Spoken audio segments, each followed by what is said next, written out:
Nature.com to get 35% off your first preferred order. That's 1-800-2468-751.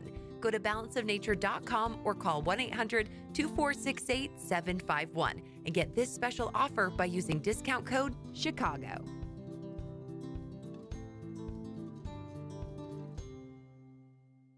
Hi, this is Carl Amari. I'm Lisa Wolf. Join us every Saturday night beginning at 8 p.m. for all things entertainment on Hollywood 360. If you love classic radio shows, The Shadow, Jack Benny, The Lone Ranger, Dragnet, Gunsmoke, and many more, we have them for you on Hollywood 360. We'll also present trivia contests with prizes, showbiz news, celebrity interviews, games, and movie reviews. So don't miss Hollywood 360 every Saturday night beginning at 8 p.m. on AM 560, The Answer.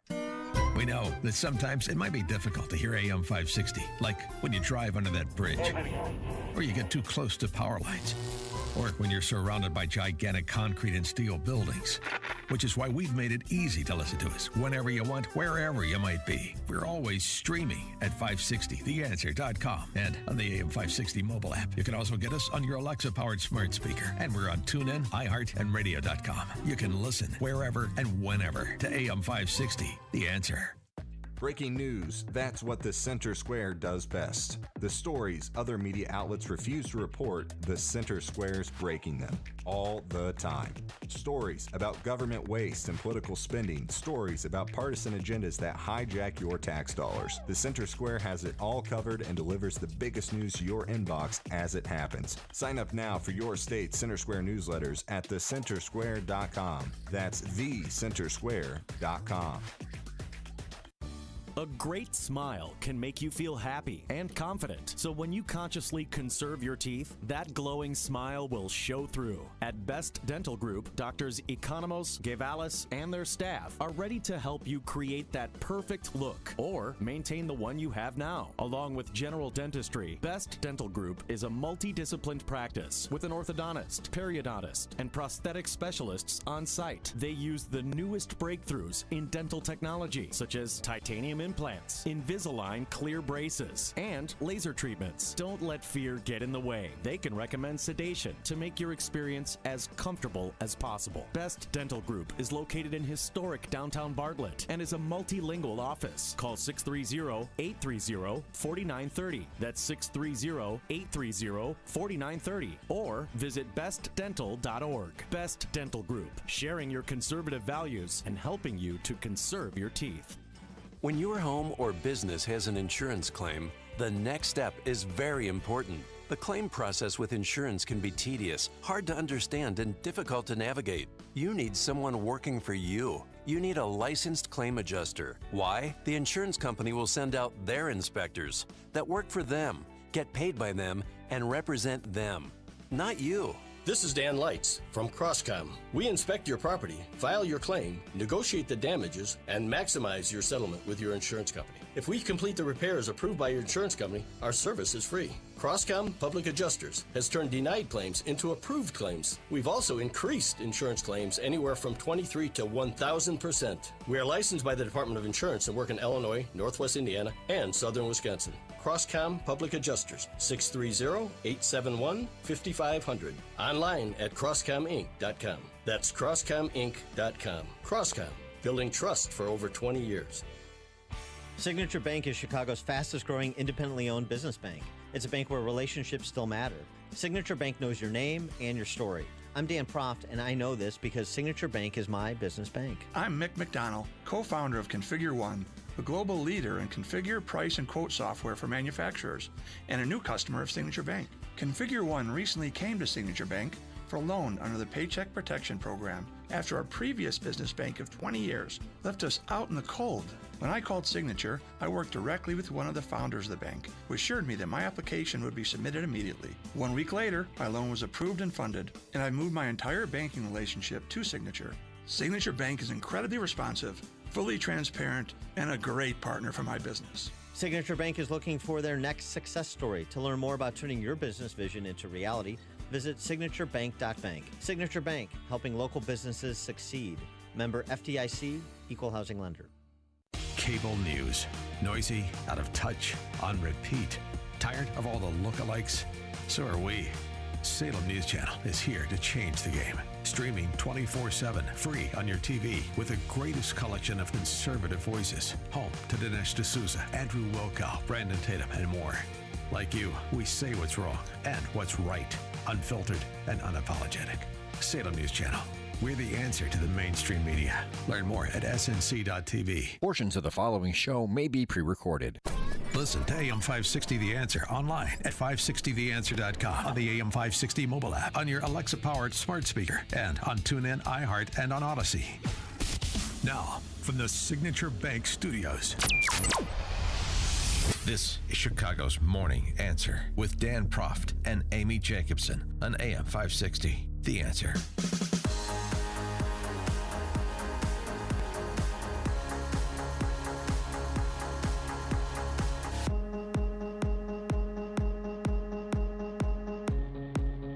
Top of the morning, Dan and Amy. Well, you got what you voted for, and Jelly Belly got what he paid for, and that's a 5-2 decision declaring that the Pritzker Purge Law 2.0 is constitutional. 312-642-5600, turnkey.pro answer line.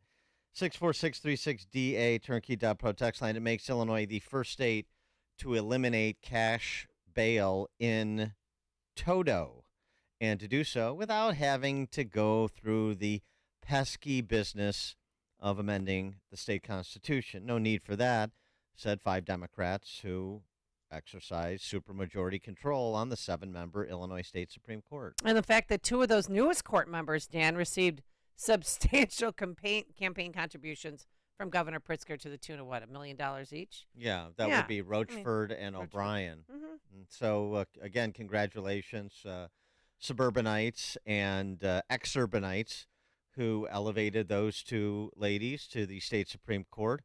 As I said, get ready in the suburbs and the exurbs, to a lesser extent, for some more big city living.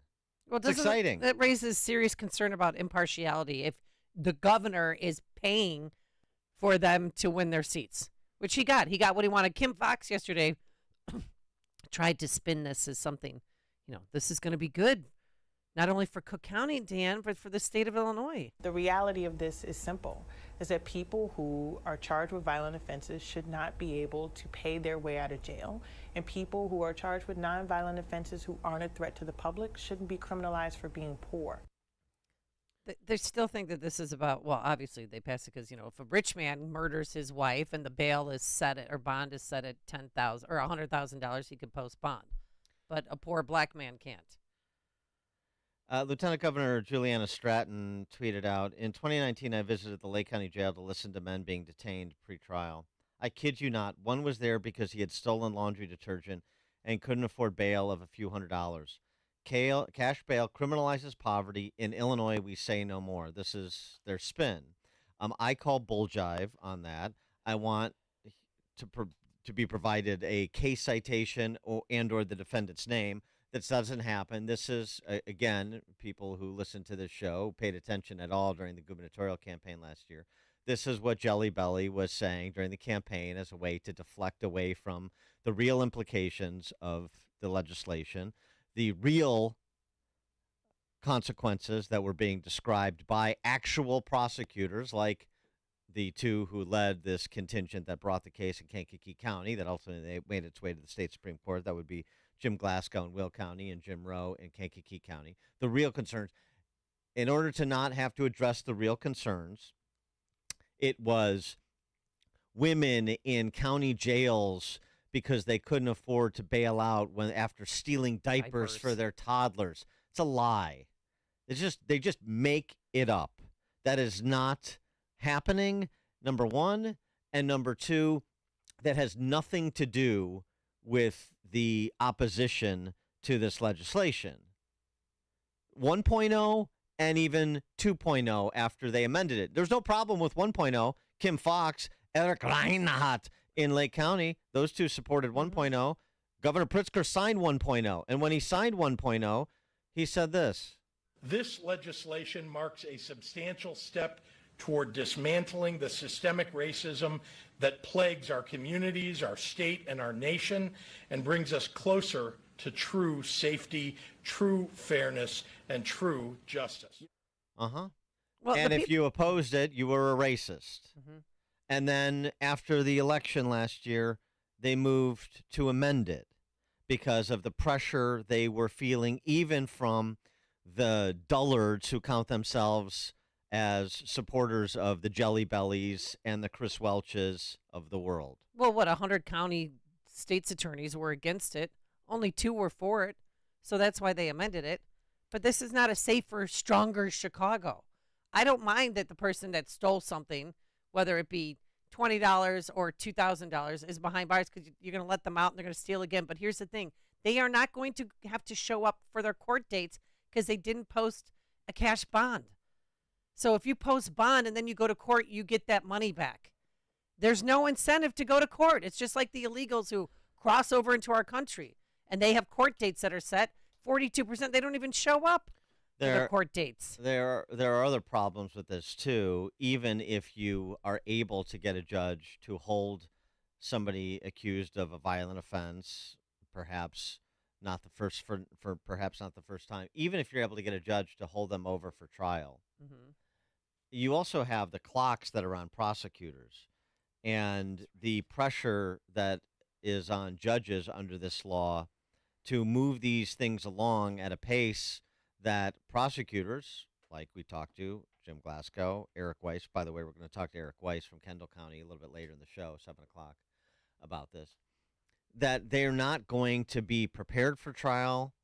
They're not going to have as strong a cases as they could have in some circumstances when you're waiting for, DNA results from a lab, so on and so forth, trying to line up witnesses and prep witnesses for trial and so on and so forth. And toxicology reports take 6 to 12 weeks. All of that. And so you're putting prosecutors on an artificially fast clock. I'm all for speedy trials. I don't want people languishing in prison. I mean, of course, unless they were at the Capitol on January 6th. I mean, then you can just lock them up and throw away the key. But otherwise, yeah, I don't want people languishing in prison. I want speedy trials. I want people to get have their day in court, be able to defend themselves, and this should be done as expeditiously as possible, but also as reasonably as possible. When you're talking about people that were held over or people that should have been held over, you're talking about people who are charged with serious crimes, and you want people charged with serious crimes, if guilty, to do serious time, to be removed from society.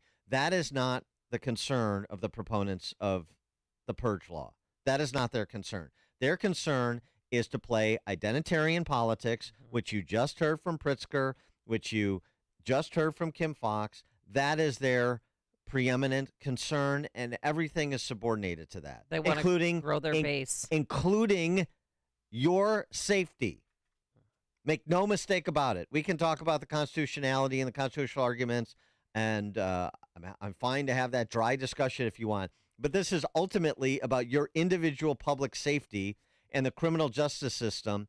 And if you like what Cook County does under Kim Foxx, well, then get ready for it. There'll be pushback because there are obviously better state's attorneys in the suburbs and the exurban counties and downstate that will try, but you are making their jobs exceedingly more difficult. And that's what I suspect you're going to hear from Eric Weiss at 7 o'clock. And it's taking place in 60 days, September 18th, it goes into effect.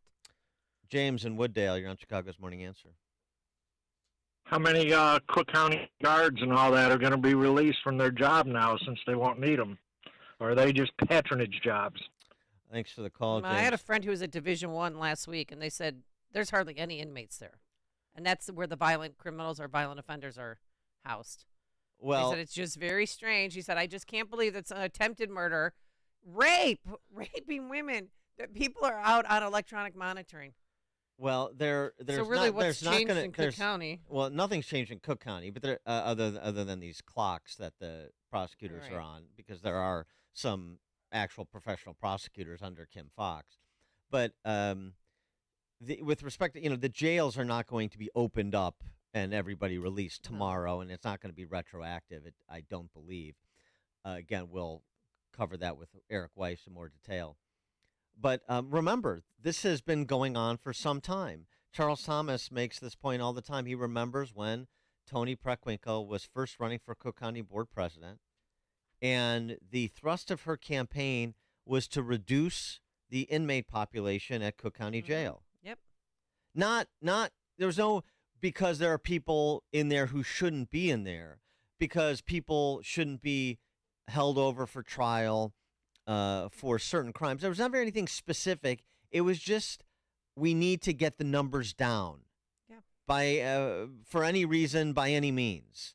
And that tells you what the attitude is from these politicians and go along grifters like Jelly Belly. Vince in St. Charles. Good morning, guys. I happen to catch what Eric Zorn said, and I don't agree with any of it, but see what you think. He said now they can stay home with their families, but I think it's a joke because if they cared about their families, they wouldn't do these crimes. Okay, he said they're going to... That's He said that? I was kind of laughing. He did, yes. I wrote it down. Families don't want them to stay home with them. Right. Work other places. What other places? What, Cook County? Is that working? I don't know. That's what he said. And it could be changed back. Uh-huh. Yeah. And I know that's not happening, right? Well, yeah. Three things. Thank you. Thanks for the call, Vince. I mean, I think your laughter as you were describing what Eric Zorn said is the answer to your question. Coming up at 5:38, speaking of the lack of equal justice before the law, Donald Trump expects to be indicted again, as we expected, this time over January 6th at 5:38. And later, exclusive, we have another hoax here in Chicago, a Jussie Smollett Part 2. But now let's head into the newsroom. Nikki Whaley in for Mike Scott. Good morning. It's 65 degrees in Chicago in the AM 560 The Answer newsroom. I'm Nikki Whaley.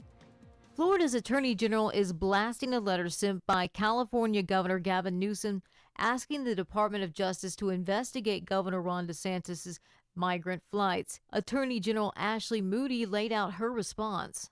It was incumbent upon me to point out you cited no law. You mentioned no other jurisdiction, whether it was led by a Republican or a Democrat that's doing the exact same thing, as being part of your requested investigation or litigation, and we'll fight back. DeSantis flew two groups of migrants to Sacramento, spurring Democrat Newsom to demand the DOJ investigate and charge DeSantis with kidnapping. DeSantis claims it was not kidnapping and says he continues to ship migrants to so-called sanctuary cities. Cash bail in the state will be eliminated in 60 days.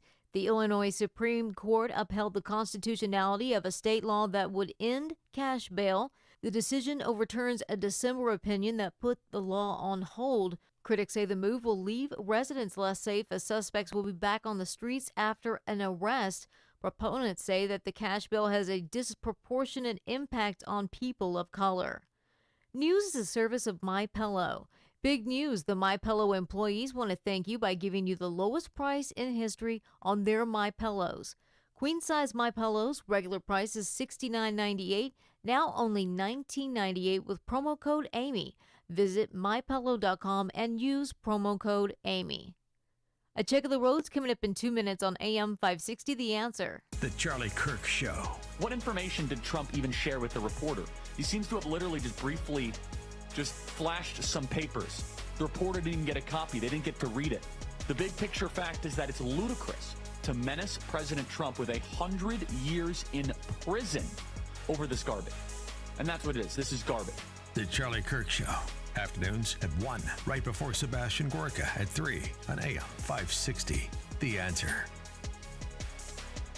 Gatto Industrial Platers, Inc. is the specialist in zinc and zinc nickel plating. Gatto is big, they're good, and they're easy to work with. Their high production rack plating line has up to a 27-foot capacity to handle any zinc plating requirement. Gatto's 210,000 square foot facility can process 300 tons per day and offers complete custom packaging with available pickup and delivery in the Chicago metro area by Gatto's own fleet of trucks. All of Gatto's products are inspected and certified to ensure that each customer is receiving the best and most cost-effective plating protection. Gatto is home to King Kong, the largest zinc plating line in North America that can zinc plate parts up to 27 feet long and weighing up to 8,000 pounds. For a quote and fast 24 to 48-hour service, call George Gatto Jr. or George Gatto Sr. at 1-800-290-1223. That's 1-800-290-1223. 1-800-290-1223. Cher fans, do you believe? Make your dreams come true when Tribute Artist of the Year nominee Lisa McClowry takes the stage as Cher to sing 2 great nights with her band. Saturday, July 29th at the Des Plaines Theater and Sunday, July 30th at the Arcata Theater in St. Charles. Celebrate 6 decades of Cher in an amazing live music and multimedia production. The Beat Goes On, featuring all the songs you know and love. Plus the inside stories about Cher's life and career. And don't forget those incredible costumes. The Beat Goes On from Legends and concert star Lisa McClowry, who sings and talks and moves so much like Cher, you'll swear you're watching Cher herself. The Beat Goes On, Saturday, July 29th at 7:30 at the Des Plaines Theater and Sunday, July 30th at 5 p.m. at the Arcata Theater in St. Charles. Get your tickets now at BeatGoesOnShow.com. Christian Brothers Automotive Repair Shop is a proud partner of AM 560, The Answer. Hi, I'm Johnny Strazak, operator of Christian Brothers of Barrington, dedicated to treating customers right. As auto shop technicians, we know how frustrating it is to have a car that doesn't work, and how it's even worse when you can't identify what the problem is. But don't worry, our ASE certified technicians can help get you back on the road in no time. Our locally owned and operated automotive repair shop in Barrington has deep roots in the community. We are proud to give our customers the same care and quality we give our family and friends when you come into Christian Brothers Barrington Auto Repair. We offer free vehicle pickup and drop-off services, free check engine light courtesy scans, free brake inspections. We also offer a 3-year, 36,000-mile warranty, whichever occurs last. And in addition, we work on fleet vehicles and are approved for extended warranty work. Go to cbac.com/Barrington to book your service appointment. Christian Brothers Automotive Repair Shop is located at 908 South Northwest Highway in Barrington. That's cbac.com/Barrington. If you speed, there are lots of sounds that you might hear, like the sound of your vehicle crashing, because eventually, speeding catches up with you. In the Team Hochberg Traffic Center, I'm Jill Urchak taking a look at the roads. We start with the crash on the inbound Edens at Tower. That is blocking the left lane, making it 17 minutes in from Lake Cook Road to Montrose. Kennedy inbound side from O'Hare to downtown looks good. 18 minutes would be the travel time. And if you're going in on the Eisenhower, no complaints. Stevenson also wide open between 355 and DuSable Lakeshore Drive. There is a bit of a delay on 55 southbound between Weber and 126. Inbound side of the Dan Ryan looks great. The Skyway, I-57, and the Bishop Ford, all those are clear. DuSable Lakeshore Drive moving quickly both directions. Tri-State northbound tight Stevenson to Plainfield. Roadwork taking out 3 of the left lanes, and eastbound 8094. That's still tight between Klein and Chase, with the crash blocking 2 of the right lanes. Traffic is a service of Salem Surround, a local digital marketing agency providing high-performing digital solutions to surround your target audience. Go to surroundchicago.com today. Chicago's Morning Answer continues next, but now check out your forecast from the National Weather Service. Today mostly sunny. Our high today 84. Partly cloudy, humid night tonight, low 69. Sun and clouds, thunderstorm around mainly early tomorrow. The high 87. Periods of clouds and sun on Friday. The high Friday 79. I'm Steve Williams on AM 560. The Answer. Get the latest weather, traffic, and news updates online at 560theanswer.com. Listen to AM 560 The Answer online at 560theanswer.com, on the AM 560 mobile app, on your Alexa-powered smart speaker, and on TuneIn, iHeart, and on Odyssey. Now, from the Signature Bank Studios, this is Chicago's Morning Answer with Dan Proft and Amy Jacobson. Only the biggest stories, only the biggest guests, and only the biggest opinions. This is AM 560 The Answer. Top of the morning, Dan and Amy. And yesterday, former President Trump did a town hall in Grand Rapids, hosted by Fox News' Sean Hannity, at which he described the letter he got from Special Counsel Jack Smith on Sunday night. And you released on Truth Social earlier today that that you are a target of this January 6th grand jury.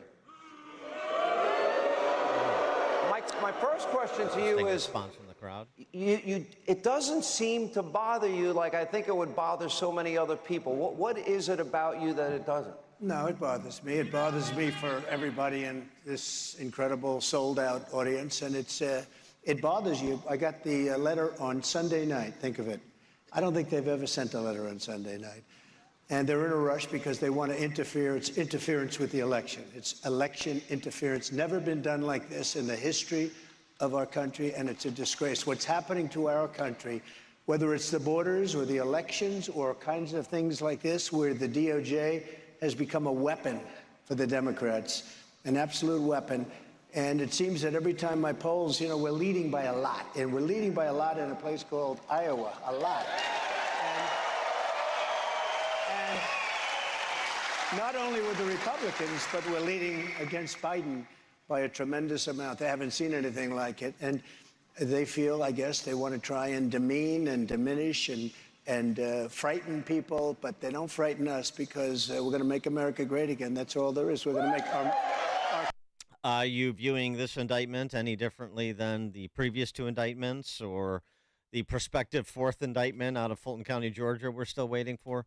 312-642-5600, turnkey.pro answer line, 64636DA, turnkey.pro text line. It's Cedar Rapids, Iowa. I guess I said Grand Rapids. Yeah, obviously, that's in Michigan. This makes me want to vote for him. Because he has been indicted twice since announcing his campaign to run for re-election. And I feel bad for him. And that is why I'm falling out of love with DeSantis and falling more in love with Trump. You want to hear something funny? Because I think with the heart, Dan. You think with the brain.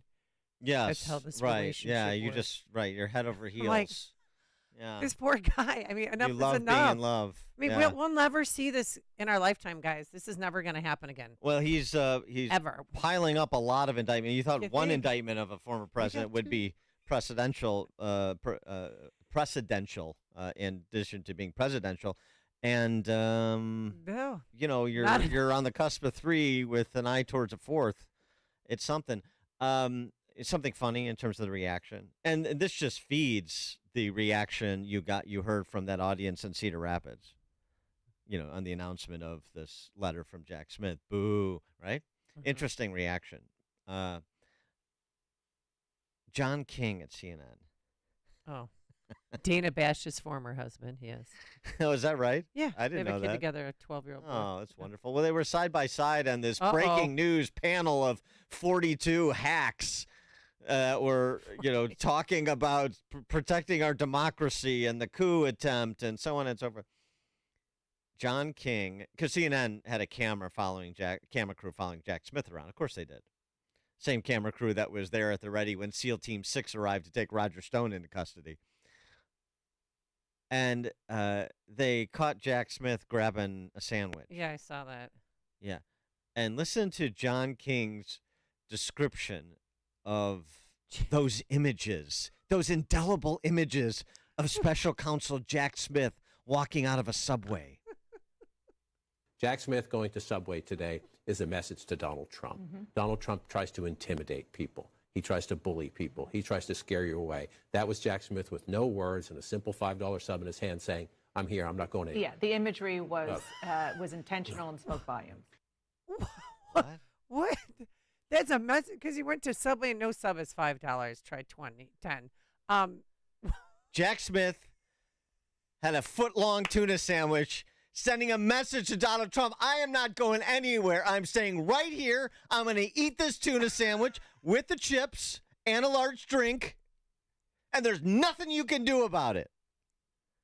What the? What is going Jack Smith and his lunch sandwich sent a message. Those images Trump, are I'm not- unmistakable. Wait, I mean, did he? Because he wasn't. Over you can have the sandwich when you pull it from my cold, dead hand, Donald Trump. What? I almost want you to play that again. We did, although that was CNN just had the visuals. We got the audio of what Jack Smith said please. before lunch. Oh, all right. You tell him I'm coming, and hell's coming with me, you hear? Hell's coming with me! Well, those words are unmistakable, in addition to the ominous music. Somebody's got to make a T-shirt out of this. I mean, it's Subway for lunch? Oh, it's really hard to take these people seriously, isn't it? It is for me. I mean, if this is serious stuff, I don't know, being indicted by the federal government with the idea that you're going to be accused of conspiring to stage a coup or something to that extent. This is supposed to be serious, but it's just hard to take these people seriously, other than their abuse of power. I take that very seriously. This commentary, and by the way, the underlying point here, the letter that Smith sent and the indictment that we suspect is forthcoming. Here we go again. What do you got? Right. And this is the point that Jonathan Turley was making. You better have more than the speech on that day. Well, the concern here is that the special counsel could be proceeding on a case that might be constitutionally challenged. If the case is built around Trump's speech on the ellipsis on January 6th, I don't believe that it could withstand judicial review. The question is, does Smith have something else, something that's a direct link to a conspiracy or effort to cause violence? We haven't seen that. I mean, the January 6th committee in Congress came up with nothing as a direct nexus to that type of evidence. What else do they have? They have a $5 sandwich from Subway. And Dana Bash. That's all they need. Dana Bash, his ex-wife on the panel with him. Yeah, the imagery was intentional and spoke volumes. And that's how the segment ended. Fade to black. There we go. That's a wrap. What did it? Volumes. What did it say? That the dude was hungry and he went and got a sandwich and he brought his security detail with him. Yeah, that he doesn't like. What it said is he doesn't like provolone on his sub. I mean, are they trying to? Because Donald Trump likes fast food. Subway is fast food. I don't know. That is the biggest stretch I've ever heard. If they only have the speech, which included the phrase, I'm not quoting verbatim, but to this effect, go to the Capitol and protest peacefully. Those were words spoken by Donald Trump on that day in that speech. If that's all they have, then how does this play out for Donald Trump? More from Jonathan Turley, George Washington law professor. This is fulfilling his narrative that there's a weaponization of the criminal justice system. That's why this indictment, if there is one coming, could be so important. With Mar-a-Lago, those were classic types of charges, a classic built case. This one, they have to really stick the landing so that no one will question it, or few people would question it. That's going to require some very direct and strong evidence. We haven't seen that. So if Smith doesn't have that type of evidence and he's moving forward largely on the speech, then I think he will fulfill the narrative of Donald Trump. He will be the federal version of Alvin Bragg in bringing that indictment. The federal version of Alvin Bragg. We'll see. We'll see. But they're going to leak it to some reporter. Someone is going to get this. Well, I mean, ultimately, if he's indicted, we're going to see the outline of the case, the evidence, like we saw in the document case, and poured over that. But you notice something too, how the left, that CNN panel with their breathless threats to democracy, coup attempt, and so on and so forth. You notice what they do is they make up for a lack of evidence with hysteria. And they're trying to induce the same hysteria so that you don't just soberly analyze the quality of the arguments being offered and the cases being made by these various prosecutors. And so you pay no mind to other concurrent developments, like the transcript of an interview of a former FBI supervisory agent that was released by the House Oversight Committee, who testified, and I'm quoting from the transcript that was released by Jim Comer's committee. On the evening of December 7th, 2020, Gary Shapley, the IRS supervisory special agent, and the FBI supervisory special agent learned that FBI headquarters had notified Secret Service headquarters about the planned interview with Hunter Biden. Additionally, they learned the Biden transition team was notified about the planned interview. This was not the original plan by the career agents, which frustrated their investigative efforts because people found out who didn't need to know. On December 8th, 2020, Shapley and the FBI supervisory agent were notified they would not be allowed to approach Hunter Biden's house and instead would have to wait near his residence until Hunter Biden contacted them. The former FBI supervisory special agent told committee investigators he had never been told to wait outside to be contacted by the subject of an investigation. As a result of these actions, Shapley and the former FBI supervisory agent never interviewed Hunter Biden. Well, we know that part, but it's interesting to get beyond just Gary Shapley, who's the one guy who's been willing to be named and name names and provide these sorts of specifics. Now he's being supported by an FBI supervisory special agent that was involved in the Hunter Biden investigation as well. By the way, Jamie Raskin, who was, he's also on the House Oversight Committee. He's a Democrat socialist from Maryland, as Jim Freeman, writing with the Wall Street Journal, reminds us. Other readers may know Representative Raskin as the lawmaker who refuses to accept presidential election results and also investigates people who refuse to accept presidential election results. Right. He's not the only Democrat who fits that description, but Raskin tried to parse the transcript of the interview that Comer released, but saying that Comer cherry-picked, distorted statements, and so on and so forth. But in Raskin's own statement, he doesn't contradict the key takeaways offered by these two agents, which were, one, the IRS agent and the supervisory agent, the FBI supervisory agent. One is people were tipped off who shouldn't have been tipped off, which Shapley told Bret Baier in that interview a couple weeks ago as well. But again, now it's being additionally substantiated. And secondly, that the FBI supervisory agent told to stand down. You wait until Hunter Biden okays your entrance, welcomes you in to be interviewed as part of a criminal investigation. I mean, so, the weaponization of justice goes in both directions. It's used as a sword and a shield, depending on who the target is. It's used as a sword against Trump, and it's used as a shield for Biden Incorporated. Because let's not forget, when we talk about Hunter, we're really talking about the big guy. That's what this is fundamentally about. Just like when we knew January 6th was, and the prosecutors' interest in January 6th, and the FBI and DOJ in general, their interest in January 6th was always about Trump, and now we're to that part of the story. Fulfilling Trump's narrative. Yeah.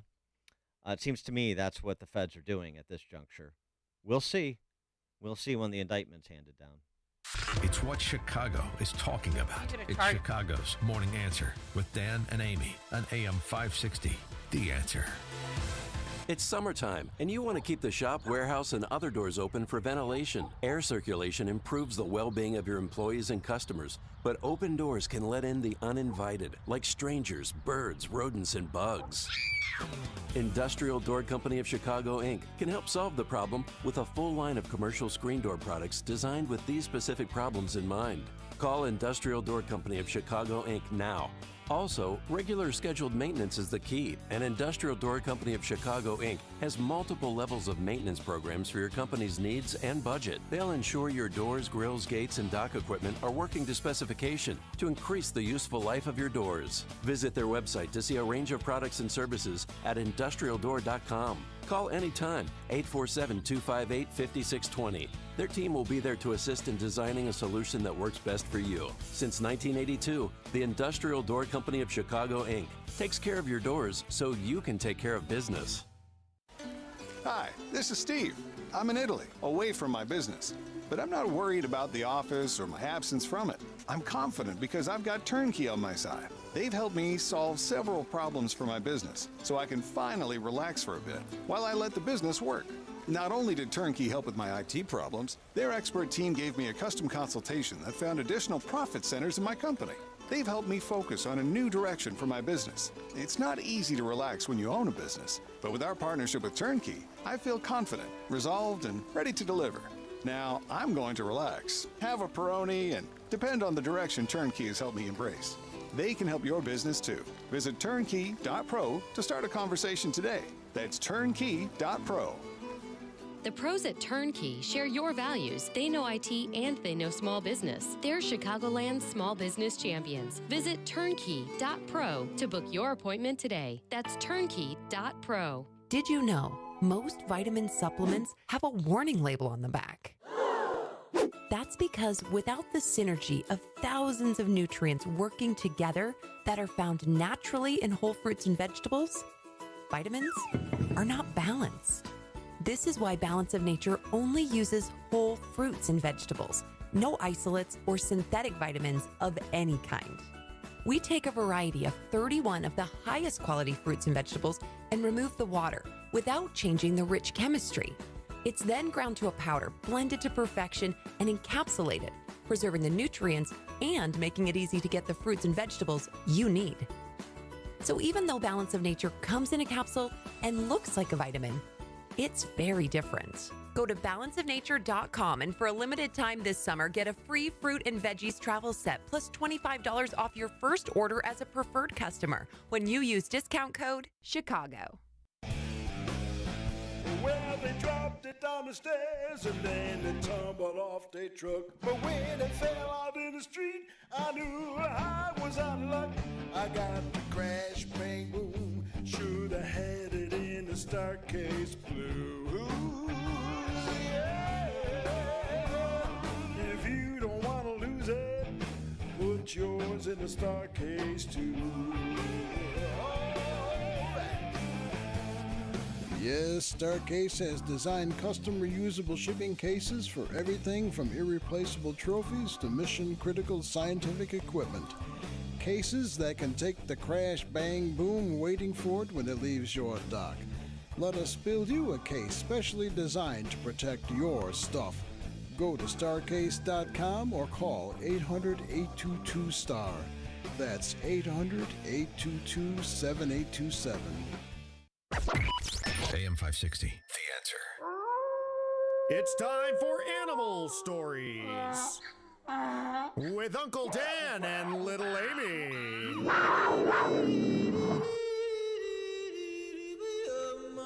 We're gonna do these. We did one yesterday. The oldest dog in recorded history. I know. I Bobby show my boys from that. Portugal. Oh, Yeah. Bobby's so cute. Yeah. We're going to start ordering organic farm-to-table food for our dogs now, too.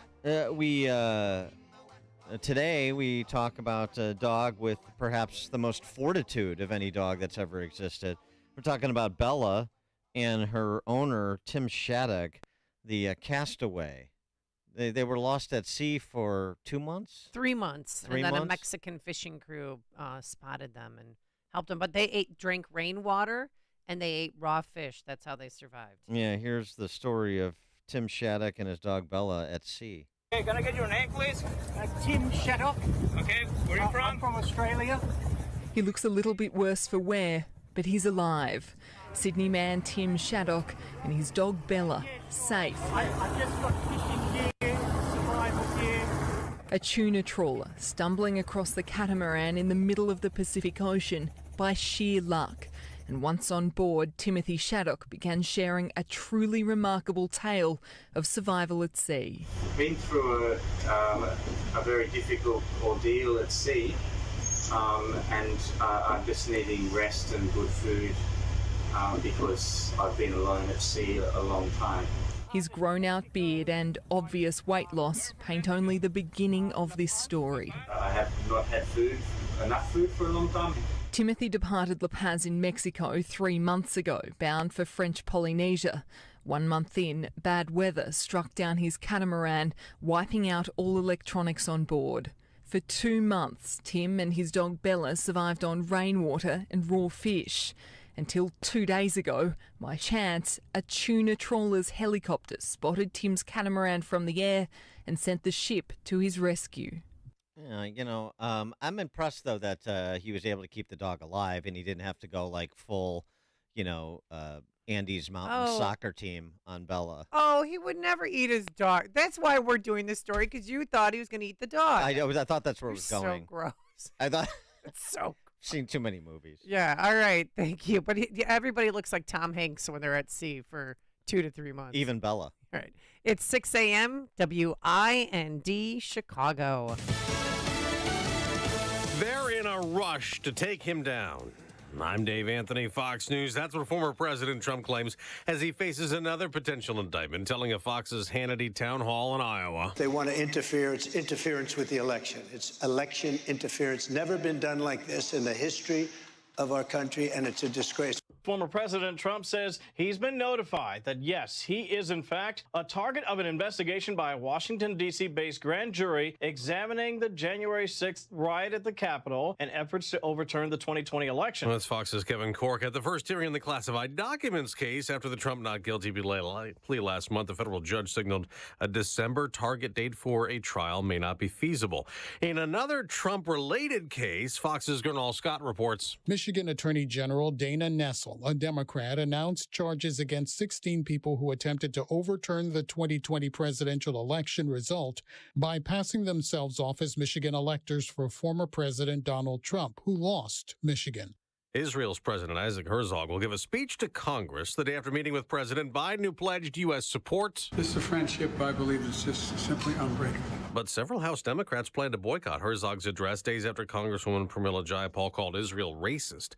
At a House hearing today, Oversight Committee Chair Republican James Comer will get testimony from 2 IRS whistleblowers who allege there was interference in the Hunter Biden tax evasion investigation that helped the president's son, leading to just a misdemeanor plea deal. Comer has not said who the second whistleblower is, but says he comes from a high-ranking position in the IRS. As the committee continues to investigate the Biden family's business dealings, Democrats like Ranking Member Jamie Raskin have accused members of playing politics and hurting the committee's legitimacy. Fox's Ryan Schmelz. No one hit the jackpot again last night. The Mega Millions prize now grows to $720 million. Tonight, the Powerball's worth $1 billion. America's listening to Fox News. Good morning. It's 64 degrees in Chicago. In the AM 560 The Answer newsroom, I'm Nikki Whaley. Former President Donald Trump is making his first public comments after learning he could be facing a federal indictment related to the January 6th incident at the U.S. Capitol. This is their way of cheating on an election. This is another way. Nobody's ever seen this before in this country. It's been seen before. It's a pretty well-known tactic for other countries, but nobody's seen anything like this. Trump made the comments while in Iowa Tuesday. In a post on Truth Social, Trump says he received the letter Sunday night and was offered a chance to appear before the grand jury, which is set to meet at the federal courthouse in Washington, D.C. later this week. An investigation is underway after a 3-year-old girl fell to her death from a 9th-floor balcony of a building on Chicago's South Side. Police say it happened yesterday in the 500 block of East 33rd Place. The girl was taken to the hospital where she later died. It isn't clear yet whether the girl was home alone when she fell. A man is dead after he was shot inside of a car on the South Side. Police say the victim was in a vehicle yesterday in the 8800 block of South Wabash Avenue when someone in another car fired shots, hitting him multiple times. The man was taken to the hospital where he died. No one is in custody at this time. And there was no grand prize winner in Tuesday night's Mega Millions drawing, pushing the jackpot up to an estimated $720 million. No one has won the jackpot in the multi-state lottery since April. Meanwhile, players across the country have a chance to win a $1 billion jackpot in tonight's Powerball drawing. News is a service of the AM 560 mobile app. Listen to AM 560 on your smartphone or mobile device when you download the AM 560 mobile app at 560theanswer.com/mobile or text the word app to 64636. A check of the roads coming up in 2 minutes on AM 560 The Answer. The best conversations happen with a cigar in one hand and a fine drink in the other. Join Dennis Prager live in Chicago for Cigar Night on Thursday, August 24th at Klein Creek Golf Club in Winfield. Presented by Wilkins Mazda and Wilkins Hyundai in Elmhurst. Dennis will be joined by AM 560's Dan Proft and Sean Thompson for an evening of cigar smoking and good conversation. Tickets are on sale now at 560theanswer.com/cigar. Sponsored by healthinsurancementors.com and by Blue Star Security. Hi, I'm Martha Stewart. Every year, more than 4 million pets enter shelters here in the United States. My friends at American Humane have been helping animals since 1877. The goal is to ensure that pets have a safe shelter, especially during natural disasters. Adopting a shelter pet allows shelters to help more animals awaiting care. Please consider adopting today and take some time to learn more about American Humane's other work at americanhumane.org. At Consumer Cellular, you get the same exact coverage as the largest carriers for up to half the cost. Same thing, up to half the cost. Less money for the exact same thing. Hope this is clear enough. Consumer Cellular. When freedom calls, they're here to answer. Switch today and get a second month of service for free. Go to consumercellular.com/free month and enter promo code free month. Half the cost savings based on cost of Consumer Cellular single line 5 gigabyte data plan and unlimited talk and text compared to lowest cost single line postpaid unlimited talk, text, and data plans offered by T-Mobile and Verizon May 2023. Promotion subject to terms and conditions. All right, let's talk food. Let's talk summer food. You got the burgers, you got the hot dogs, you got the beef sandwiches, and let's not forget the combo. You got to have the combo. It's Chicago, baby. Anyone getting hungry besides me? That's what summer food tastes like in Chicago. Fantastic. It's the one thing we all love. But it's all high in, you know, the bad stuff. Salt, sodium, lots of it. Which is when it comes to your high blood pressure, there's nothing worse. It's like sending your heart a get sick card. Now don't toss away your grill. Just keep some balance. And to help get your blood pressure down, try 120 Life. That's what I do. They now have a new powdered drink mix. I'm drinking it and I love it. Scientifically formulated to help keep your blood pressure down. Plus the new powdered drink, very, very good for you. It has 1 gram of sugar and 5 calories. 120 Life, the natural juice. It's a drink that works without the side effects of pill to control your blood pressure. Check out 120life.com. That's 120life.com and use coupon code LIBERTY to save 15% on your order. Plus, free shipping. And get this, you'll earn customer rewards point with every order. 120 Life. We need more stuff like this. In the Team Hochberg Traffic Center, I'm Jill Urchak taking a look at the roads. It's wide open going inbound on the Edens.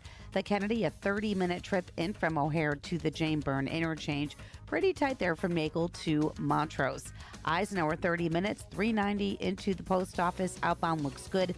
55 northbound, that is tight. Weber to Route 53. There is a rollover blocking the right lane. Stevenson inbound, a half hour, 355 into DuSable Lakeshore Drive. Southbound 55, tight Veterans Parkway to Weber. And there are delays on the inbound Rhine. Not bad, though. 13 minutes, 95th on in. Express lanes tight 33rd to the Stevenson. Also slowing down on the inbound side of the Bishop Ford, 111th into the Dan Ryan. Eastbound 8094, stop and go Klein to Chase. Crash in the right lane. Traffic is a service of In Grace with Pastor Jim Scudder Jr., now heard on Sunday morning at 6:30 on AM 560. Tune in and find hope as Jim Scudder explores God's Word and His Word each Sunday morning right here, AM 560 The Answer. Chicago's Morning Answer continues next. But now check of your forecast from the National Weather Service. Sunshine today, the high at 84. More humid tonight, partly cloudy, low 69. Sun and clouds, thunderstorm in the area tomorrow. That'll be mainly early. Breezy day, high 87. Sun and clouds on Friday, the high is 79. I'm Steve Williams on AM 560, The Answer.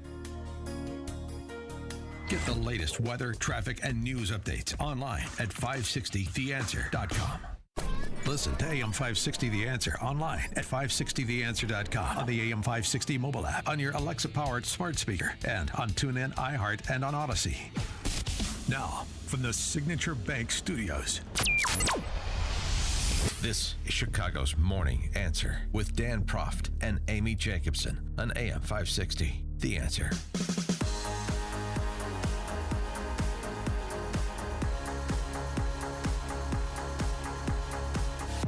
Top of the morning, Dan and Amy. That story that was going around last week that Chicago police were, some Chicago police officers or a particular Chicago police officer, it was unclear, were engaged or was engaged, if it was singular, with in an inappropriate sexual relationship with migrants who are being housed by police in police stations around Chicago. In other words, the story was Chicago police are preying on migrants. That was the story. Yeah, and even raping, because if one allegation was that a police officer in the 10th district had a relationship with a minor, which would be rape. So is there an arrest been made? No, Dan, it's been 2 weeks, and Copa can't find her. And you know why Copa can't find her? Because she doesn't exist. 312-642-5600, turnkey.pro, answer line 64636, type in DA, then a quick comment.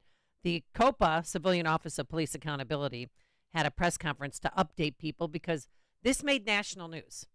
And now it's not just the 10th district. Somebody dropped an anonymous call saying an unnamed officer was having a sexual relationship with migrants that are in the 19th district. No officer's name was given, but let's focus first on the 10th.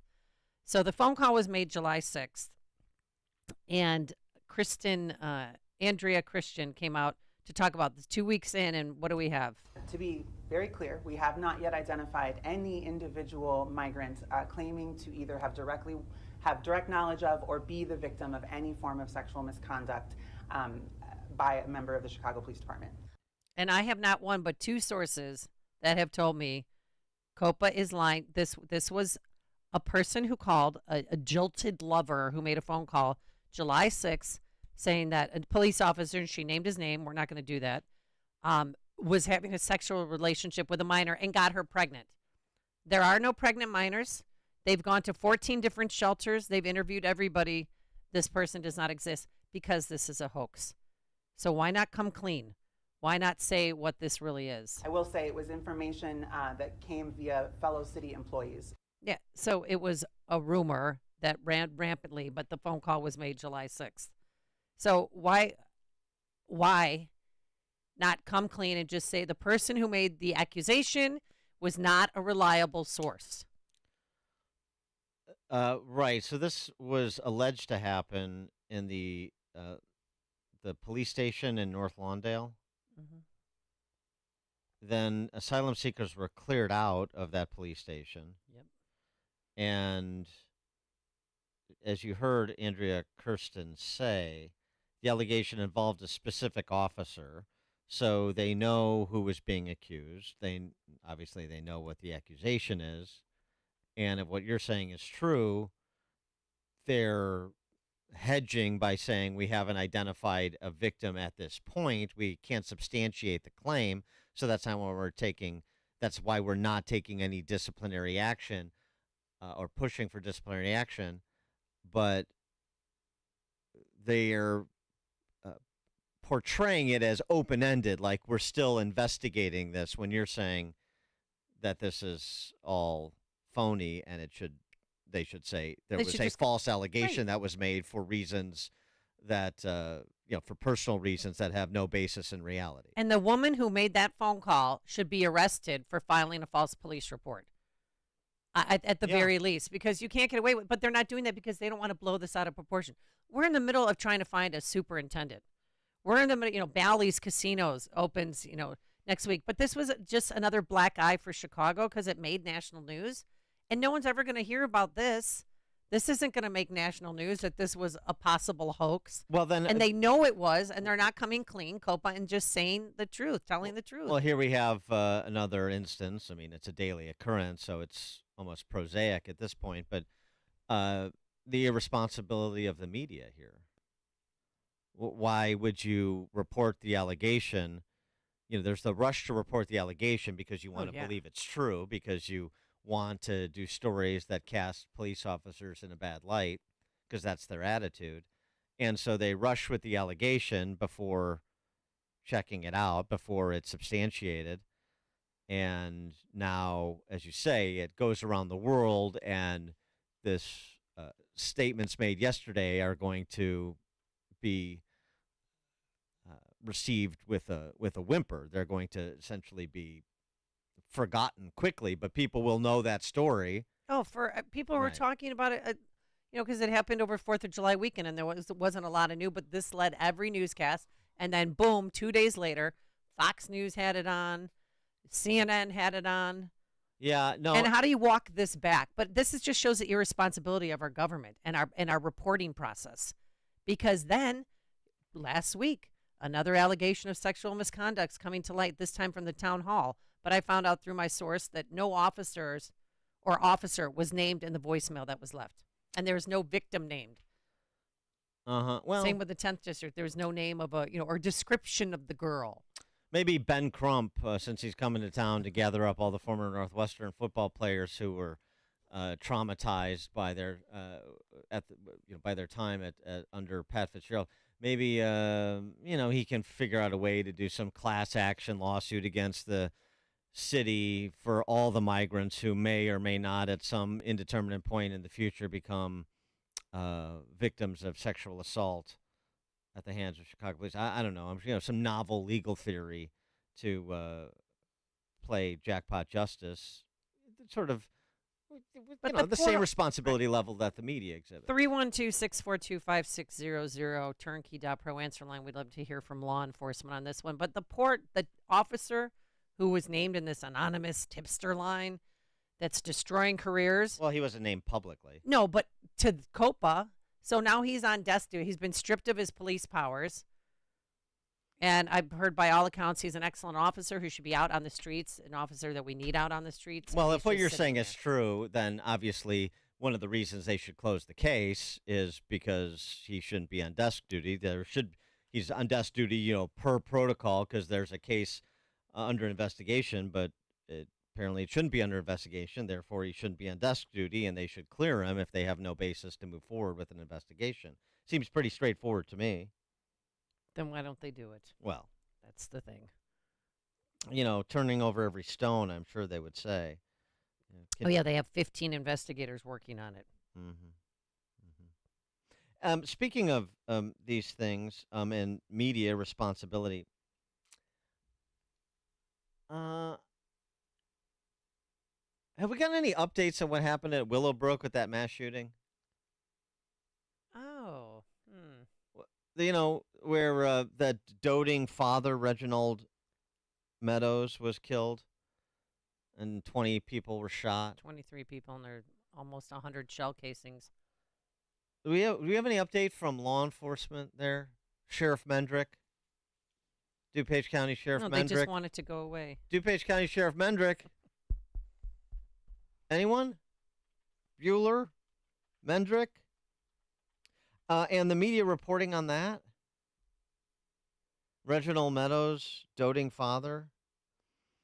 We reported here, told you about his record, Reginald Meadows, which is as long as my arm.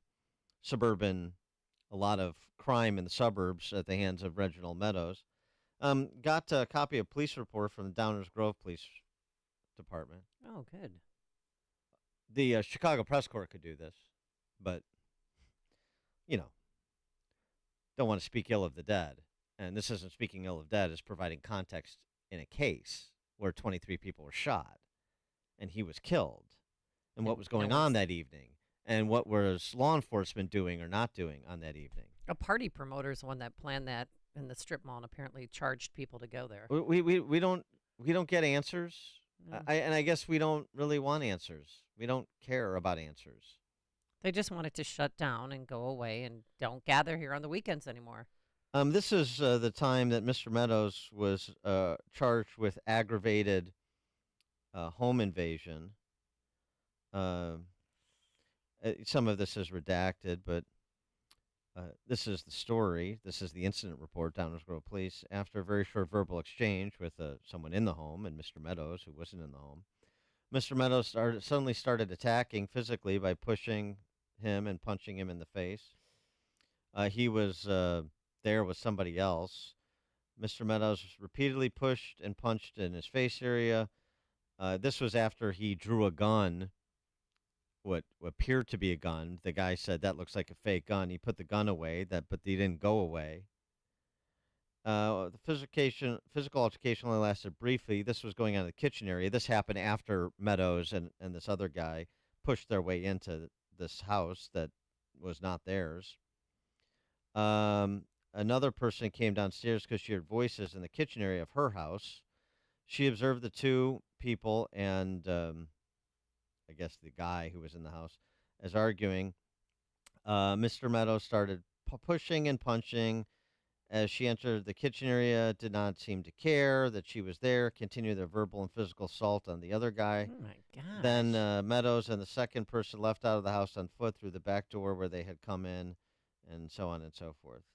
So, it's nobody died, thankfully, but he was an adult at the time when he participated in this home invasion and this assault, and that's not interesting context about what's going on in the suburbs generally, what was going on that night in Willowbrook, at whose hands it was going on. We're supposed to just accept the narrative because he was killed. He was an innocent bystander, a doting father of two, as was the reporting. Just as like we're supposed to accept, oh my gosh, Chicago police are preying on these vulnerable migrants who have come to this country and to this city for opportunity. And that's not being a very welcoming city, is it? We're a welcoming city, but the Chicago police, they're bad people. The left and the media loves this because it perpetuates this stereotype that police officers are bad people. And look, one's even a rapist, and he even got her pregnant.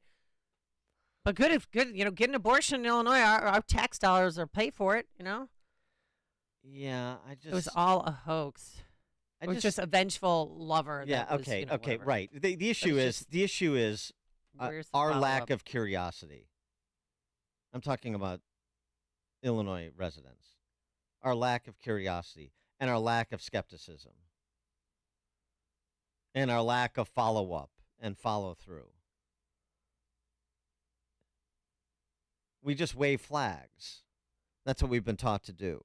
And even on the center right, even where you're appalled at the treatment of a police officer by the institutional powers as they are, or you agree with me that James Mendrick's silent treatment in response to what happened in Willowbrook is unacceptable. But then it just goes away. And at least DuPage County is not Cook County. Not yet. Not yet. But as you've ceded DuPage County to the left, that's been done. And you've got even a couple of ostensibly Republican Party officials still in power in Berlin, the state's attorney, and Mendrick, the sheriff. Oh, we've got good state's attorney and good sheriff in DuPage County. They're law and order. Are they? One was capitulating on the Safety Act. Berlin was part of the little crew that Pritzker put together to help him rewrite the Safety Act 2.0. Why would you participate in that? You think 2.0 was good? Is good? Well, it's going to be the law now. You're about to find out. And Mendrick has nothing to say about anything. Anything related to his job, at least. A mass shooting in Willowbrook? 23 shot, 1 dead. When his sheriff's officers are on the scene? They could have stopped it. And you wonder how these things get away from us? You wonder how this region spirals? Why can't we stop it? There's no interest in stopping it. There's not even interest in talking about it. There is no accountability that is demanded by anyone, from anyone, really. Where is the hue and cry? Where are Republicans saying, hey, Mendrick, Berlin, who do you think you are? What are you doing? How are you working in liege with Jelly Belly to make our communities less safe? How are you, Mendrick, saying you don't owe anybody any answers? You're not taking any questions until you decide that it's time to maybe answer questions or at least deliver a statement. You're working on it. I'm busy trying to solve this case, is what he texted me. How many weeks are we removed? What have you heard about Willowbrook? rail against the FBI and the DOJ and the deep state in D.C., and when your local law enforcement behaves the same way, you say nothing. And when your local law enforcement is targeted in the same way, requiring like whistleblowers to come forward at this point, you say nothing. Say it's terrible. Kim Fox is bad. BLM Brandon, Jelly Belly. What about the few remainings that behave the same as the other side? That behave the same as the safe targets that we go after? The socialists, I'm talking about. The safe targets.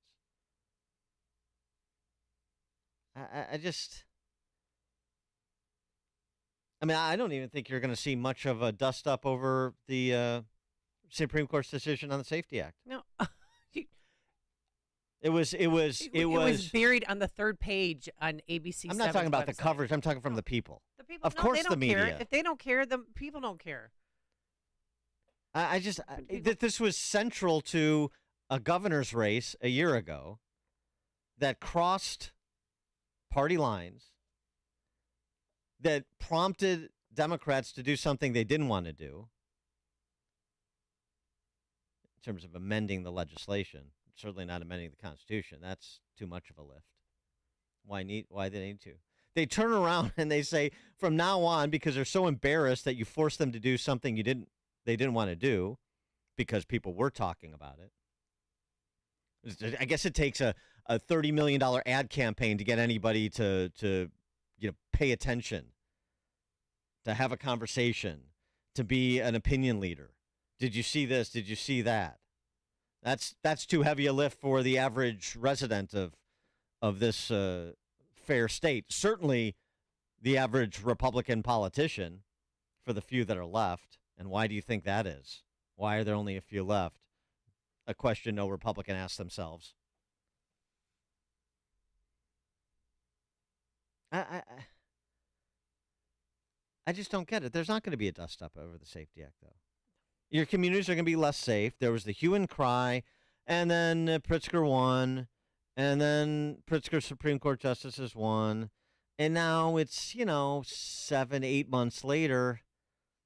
I can't be paying attention to this. I can't be getting exercised about this. I can't be querying my local officials, local Republicans even, about what are we going to do about this. We got 60 days to implementation. I can't be talking to my alderman in Chicago saying, hey, what's up with this officer who was wrongly accused? COPA doesn't have any evidence. They said so. So why not clear the case and make a big show of it? Where are the aldermen putting pressure on COPA? In addition to FOP, nobody puts pressure on anybody. You know how you move things in politics? Pressure. No, we're just going to rely on the good faith and the good nature of our well-intended elected officials. Talk about a state full of Pollyannas, including Republicans. This is across the board. I can't say it enough. So, for those who want to, heap scorn on people who have left, a simple question. Why shouldn't people leave when you've given up?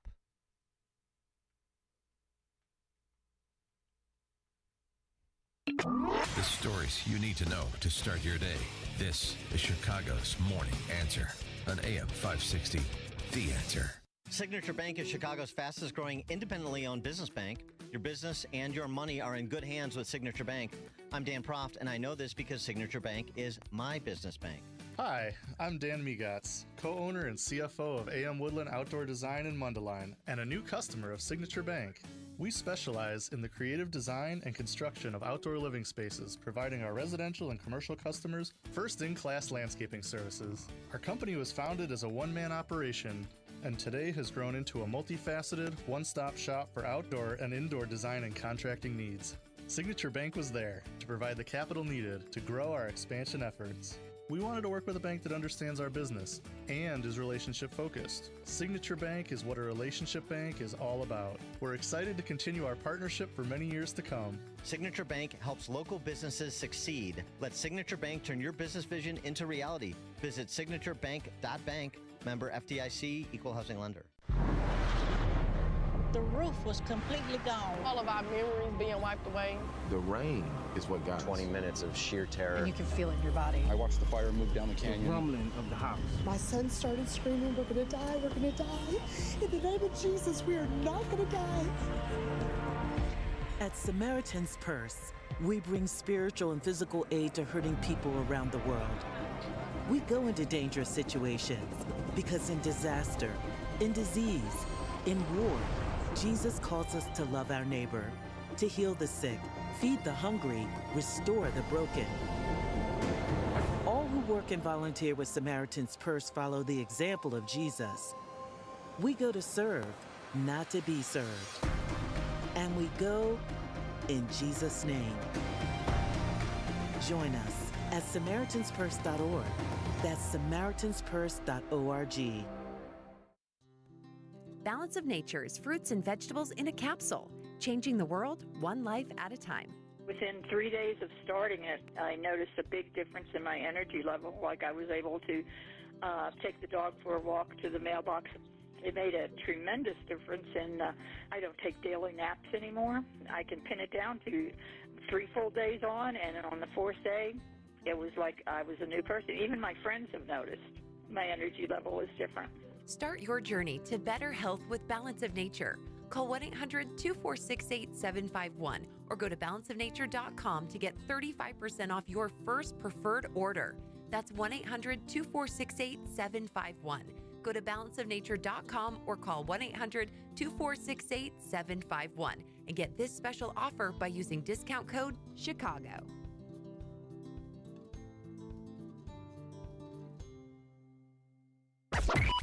AM 560, The Answer. All right, coming up on Chicago's Morning Answer. I've got some new information about the Northwestern hazing situation, and it's such a case study. This is so much bigger than Northwestern. It's such a case study in institutional management and institutional politics. So we'll pour over that at 6:36. But now let's head into the newsroom. Nikki Whaley in for Mike Scott. Good morning, Good morning. Nikki. It's 64 degrees in Chicago. In the AM 560 The Answer newsroom, I'm Nikki Whaley. The Minnesota Supreme Court is denying an appeal from Derek Chauvin in the death of George Floyd. Chauvin, the former Minneapolis police officer, was found guilty of murdering Floyd after kneeling on his neck for over 9 minutes, filed a last-ditch appeal to revoke the conviction. He was sentenced to 21 years in federal prison last year. The Illinois Supreme Court is upholding the law that eliminates cash bail in the state. The state Supreme Court ruled yesterday that the controversial provision of the SAFE-T Act is constitutional. The landmark decision clears the way for Illinois to become the first state in the country to eliminate cash bail for criminal defendants awaiting trial. The ruling comes 6 months after the state Supreme Court halted the provision from taking effect in response to legal challenges. The cash bail will be abolished on September 18th. News is a service of MyPillow. Big news. The MyPillow employees want to thank you by giving you the lowest price in history on their MyPillows. Queen-size MyPillow's regular price is $69.98, now only $19.98 with promo code Amy. Visit MyPillow.com and use promo code Amy. A check of the roads coming up in 2 minutes on AM 560 The Answer. The Sean Thompson Show. There are millions upon millions of people of good character going to good states and low-rent Democrat scum going to Democrat states. After all, that's where they thrive. This is where this is acceptable. And it's being put as something that's normal. It's normal now to be an outright thief, scumbag, traitor to your country. The Sean Thompson Show. Weekday afternoons at 4 on AM 560. The Answer. Garage Repair in America. Our Are you a driver of a Ford PowerStroke diesel engine? Tired of taking your Ford PowerStroke diesel in to be misdiagnosed or paying for repairs that don't fix the problem? Well, bring your vehicle to the diesel headquarters, Remke's Garage. The shop is equipped with state-of-the-art diagnostic equipment and highly trained technicians. Take it to the experts. Take it to Remke's Garage. Remke's Garage specializes in Ford PowerStroke, Chevy Duramax, Dodge Cummins, Mercedes Sprinter, and Isuzu diesel engines and transmission repairs. At Remke's, they'll make your vehicle repairs convenient by offering a free commercial loaner vehicle. Remke's Garage, where you won't spend $1,000 to fix a $100 problem. Call for details and to schedule an appointment at 800-5-REMKES or visit remkesgarage.com. Remke's Garage, your diesel headquarters. Balance of Nature's fruits and vegetables in a capsule, changing the world one life at a time. Well, I've been taking it for some time. We saw the ad, and we thought we would give it a try. And I noticed after the first month, we had more energy, and we just felt better. I told my doctor, too, and she said, this sounds like a really good, healthy product for you to be taking. We plan to take it for life. Start your journey to better health with Balance of Nature. Call 1-800-246-8751 or go to balanceofnature.com. For a limited time this summer, get $25 off your first order as a preferred customer, plus a free fruits and veggies travel set with free shipping and our money-back guarantee. That's 1-800-246-8751. Go to balanceofnature.com or call 1-800-246-8751 and get this special offer by using discount code CHICAGO.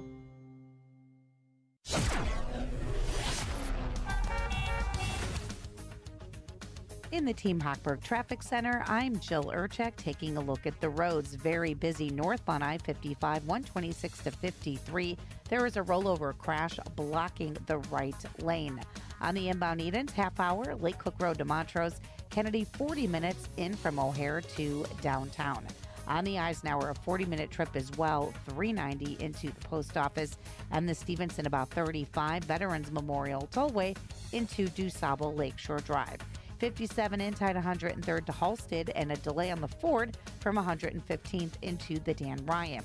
Tri-State northbound stop and go from the westbound 88 exit ramp all the way to the Eisenhower. And eastbound 8094 remains tight, Klein to Chase, crash in the right lane. Traffic is sponsored by Blindster.com. Blindster.com sells custom blinds designed for do-it-yourselfers. Unlock stock blinds offered at big box retailers. Blindster blinds are custom made for your windows, and shipping is free. Don't hire an expensive pro. Do it yourself and save big at Blindster.com. Chicago's Morning Answer continues next, but now a check of your forecast from the National Weather Service. Today mostly sunny. Our high today 84. Partly cloudy, humid night tonight, low 69. Sun and clouds, thunderstorm around mainly early tomorrow. The high 87. Periods of clouds and sun on Friday. The high Friday 79. I'm Steve Williams on AM 560. The Answer. Get the latest weather, traffic, and news updates online at 560theanswer.com. Listen to AM 560 The Answer online at 560theanswer.com, on the AM 560 mobile app, on your Alexa-powered smart speaker, and on TuneIn, iHeart, and on Odyssey. Now, from the Signature Bank Studios, this is Chicago's Morning Answer with Dan Proft and Amy Jacobson. Only the biggest stories, only the biggest guests, and only the biggest opinions. This is AM 560, The Answer. Top of the morning, Dan and Amy. This Northwestern story is not fascinating to me just because I went there. In fact, it's really in spite of the fact I went there. I'd like to ignore it, but it's just such a case study in the management of an elite institution by elites. I talked to somebody who's close to the sports programs at Northwestern. Gave some pretty good insight into what's happening there. And by the way, and in addition to at whose hands it's happening, you know that op-ed that we brought to you the other day, I think it was yesterday, by a former assistant coach who helped recruit Fitzgerald to be the head coach, Greg Brandon. This letter he wrote defending Fitz, he said, let's make one thing perfectly clear, folks. He, Fitzgerald, was fired by a spineless administration who succumbed to the social media mob. I thought NU was a renowned journalism school. Since when did they become the National Enquirer? What happened to research and fact-based reporting? Better yet, let's print a bunch of BS and take a good man down. Well, the Daily Northwestern is the campus paper, which amplified the story after the 2-week suspension was first initiated. Certainly had a role in that, as did the social media mob that he's talking about, of course. But how did it go? How did it go from 2 weeks to termination? And so quickly. 2 weeks and then you're terminated. Yeah, it happens a lot of time when people are suspended. That's when they decide, should we just cut ties? But personally, I think it happened when the race word was brought up, that it was a culture of racist behavior. No. Those were the buzzwords to me where I thought, he's not going to survive this now. Well, I mean, even though I don't think they're true, the allegations, but that's just part of the overall mob pressure. So that's an aspect of it, but just an aspect. Let me introduce you to the Northwestern Board of Directors, Board of Trustees, Board of Directors, effectively. Okay. Christine Brennan. I mean, this is funny because Christine Brennan pretends to be a journalist, Amazon Post. She used to be, I guess. Now she's USA Today. Who reads that? Whatever. I was a little conflicted because I'm a journalist and being on a board, something you don't do. Michael Wilbon, the same. But, I thought, well, why not take the opportunity, bring a little diversity to the board? Yeah, because this board, I'm about to read you some of the names, is really lacking in middle-aged white women. It's half the board. Really? Give me a break. They're just pathological liars. People like Christine Brennan.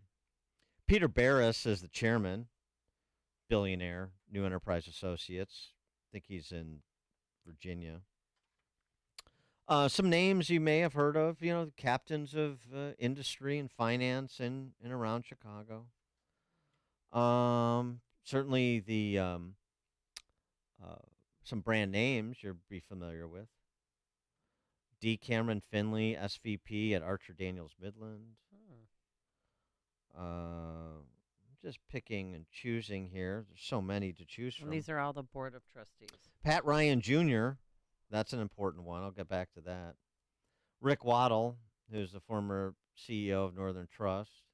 Tim Sullivan, Madison Dearborn Partners. John Canning and Company. Munir Satter, he's a big Republican donor. He thought Aaron Schock was the future of the Republican Party in Illinois. Aaron Schock and Ann McKinzinger, that's Munir Satter's great insight into politics. Whatever happened to Aaron Schock? Rocky Wirtz. Oh. Familiar with him? Yeah. Miles White, former CEO of Abbott. I could go on and on. It's, what you would expect. The CEO of Kellogg's, the partners at big law firms, Kirkland and Ellis. Michael Reinsdorf. Familiar with that name? President, COO of the Chicago Bulls. You've heard the Reinsdorf name, haven't you? Right. Oh, yeah. Yeah. I know. Yeah. 'Cause the Board of Trustees were named in that lawsuit. Yesterday. Orbis Investments, AQR Capital, Point Rider Group, Highbridge Principal Strategies, IBM, Aris Management, Illinois Tool Works, on and on and on. The president of the university, the athletic director, serve at the pleasure of the board. Derek Craig or Gregg. Yeah, we haven't heard from Derek Gregg. No. He was named in the lawsuit yesterday filed by John Doe, who played from 2018 to 2022. Have you heard from any of the members of the Board of Trustees? No. What did they do when Michael Schill was folding up shop?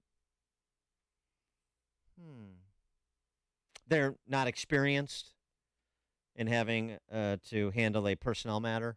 All these CEOs of Fortune 100 companies, these billionaires, General Dynamics chairman and CEO, not familiar, didn't know what to do. The best and the brightest, producing the best and the brightest. Isn't that what we're told? Isn't that the value proposition of Northwestern, implicitly? The school's motto, Quacumse Sunt Vera, which is Latin for whatsoever things are true. Oh, how apropos. How ironic. I know. Mm. Where is everybody? Derek Gragg, the athletic director. I haven't even seen a picture of him, or no quotes, nothing. Well, he was in Cabo when this was all going down. Uh-oh. Wabo Cabo. Uh-huh. Yeah, I'm sure a well-earned vacation. Pat Ryan Jr. There's a lot of sway over there. Leave Pat Fitzgerald alone because Pat Ryan Jr. says so. You know, he runs the family money now, my understanding. So, what about now? Were they given a gag order or something not to talk? Or told not to speak to the media? That matters. Just wondering. I don't know how it works. Pat Ryan, do you think that matters to Pat Ryan Jr.? He will be told whether or not he can speak his mind? I don't think so. But he's not. Why? All these captains of industry and potentates, where are they? Why isn't anybody saying anything? The university is projected to lose as much as $1 billion in donations that are now being withheld, including for the stadium renovation, as well as payouts to whoever Ben Crump can round up, combined with what Dan Webb is going to pursue on behalf of Pat Fitzgerald. It's not just going to be the 8 years left on his contract. It'll be another, the argument will be another 10 years of earning power at a certain number that has now been irreparably damaged because of the termination and the context of said termination. I don't know. Payout to Fitzgerald could be 50 million, could be 90 million. Who knows? Who knows what Northwestern is willing to pay to make it go away? Because as I said, it's money they have, it's character they lack. Well, and the attorney yesterday who filed the lawsuit on behalf of John Doe said that, there's going to be hundreds, maybe even 1,000 people who are going to be joining in on this lawsuit. Sure, why not? Just like great, just like a class action lawsuit. Let's go. Well, just like the teachers in New York City. Oh, right. I failed that test. Let me get in on the action. Let me get a piece of that pie. Why not? Deep pockets, pretty attractive. I get a nice payout for doing nothing except pretending to be a victim. Work for teachers in New York. Why not for football players at Northwestern? And why would it stop at the Northwestern football team? The fired Northwestern baseball coach was mean. Let's go after him. The university, this guy, Michael Schill, the university president who came from Oregon, he didn't want anything to do with the sports program. And he said so. The coaches of other sports teams, including the girls' sports teams, which is the only teams that win, the girls' lacrosse and the girls' field hockey teams, they're freaking out right now, as I understand it, because all it takes is somebody to make an accusation in their direction, and they're gone. The attorney yesterday, Parker Stener, he told the Associated Press that it wasn't just confined to one team like the football team. It also included a culture that was accepted and tolerated and encouraged on the baseball team and other sports team, and also with men and women's sports. Exactly. So now let's just start this. Let's start a rumor. So you don't need to start a rumor. He was mean. She was mean. Gone. She looked at me the wrong way. Gone. She discriminated against me at playing time because she didn't like my hair color. Lawsuit. What's Michael Schill going to do about it? I mean, the firings won't stop. What's Derek Gragg going to do about it when he gets back from Cabo? This is such a case study in leadership. My belief on fairly good authority, is how it happened so quick is because Schill panicked. When he was at Oregon, he had Phil Knight. He didn't have to worry about the sports program, and he let the sports program run the sports program. The AD was a charismatic guy, and he just walled off. He doesn't want any part of it, so you guys run your program, and as long as it's working, great. And it worked pretty well at Oregon. But at Northwestern, you don't have that leadership. It's not just about Schill, the Dickensian Name University president. It's about Derek Gregg, too. You used to have an adult in that position named Jim Phillips, who's now the commissioner of the ACC. Well, he's gone. And I suspect if Jim Phillips was there, he wouldn't have been in Cabo. He would have interceded. He would have told Schill that I got this. And he probably would have, negotiated something out of the independent review done by one of the white shoe law firms in Chicago and said, okay, it's got to be something substantial, but let's not lose our minds here. And so let's do the first 2 games as opposed to 2 weeks in July. And that's real punishment, and it's a demerit that goes on your permanent record. And let's move on and, finish out your tenure in Northwestern. That's what I suspect would have happened if Jim Phillips was still there, but he's not. And so where's the leadership that fills the void? It doesn't, because there isn't. Not from all those captains of industry, not from the people they hired. Derek Gregg, in particular, is getting no attention, but he deserves attention. This is how institutions fail. And this is what you see the rich do all the time. The rich status whores. It's getting a little uncomfortable. Let me just step back to my wealthy enclave somewhere far from the fray, and I'll tiptoe back in with my donation and my attend a board meeting after things have settled down a little bit. You know what I mean? Buffy, let's go to the lake house for a time, for a spell. I think this is a good time for a little sojourn. Oh. By the way, speaking to what Brandon, the former assistant coach who penned that letter on behalf of Fitzgerald, said about the journalism. And it's not just with respect to the quote-unquote media. It's also with respect to all of these people. University president, board of trustees, athletic director. They know, of course, who the unnamed accusers are. Right. Ramon Ortiz, there's no pushback. Except here on this show. I literally have not heard or seen anybody question Ramon Ortiz's story except this show. Yeah, and I did, because I have some friends still in the media, forward his tweet to them just to let them know, hey, next time you interview him, because there will be a next time, bring this up, please. Help a sister out.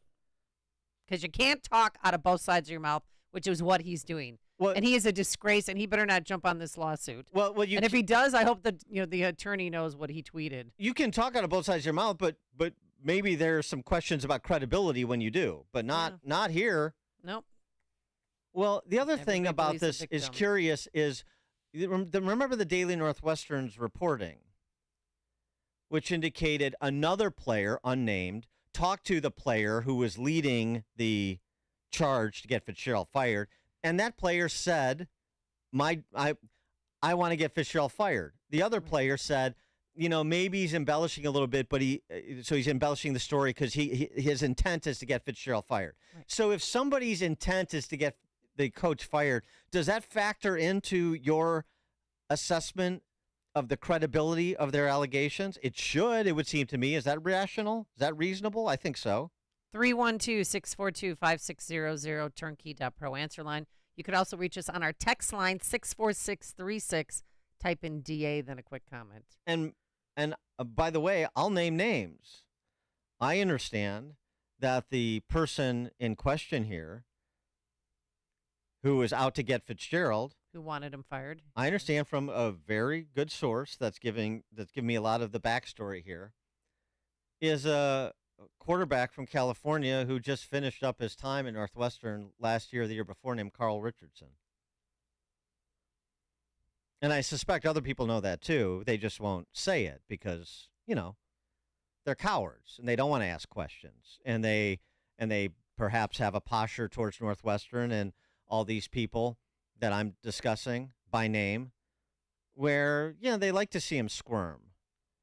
People like to see the rich cower in front of them. And that's what the media has been able to do. Get everybody who knows better to cower because they're cowards.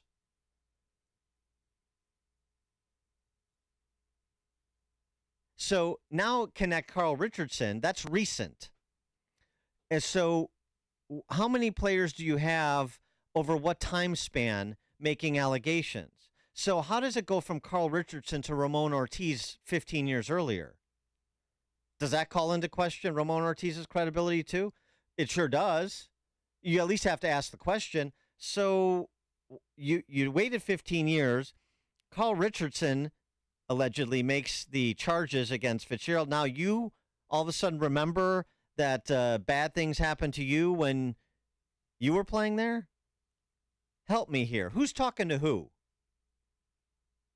No curiosity. Make it go away.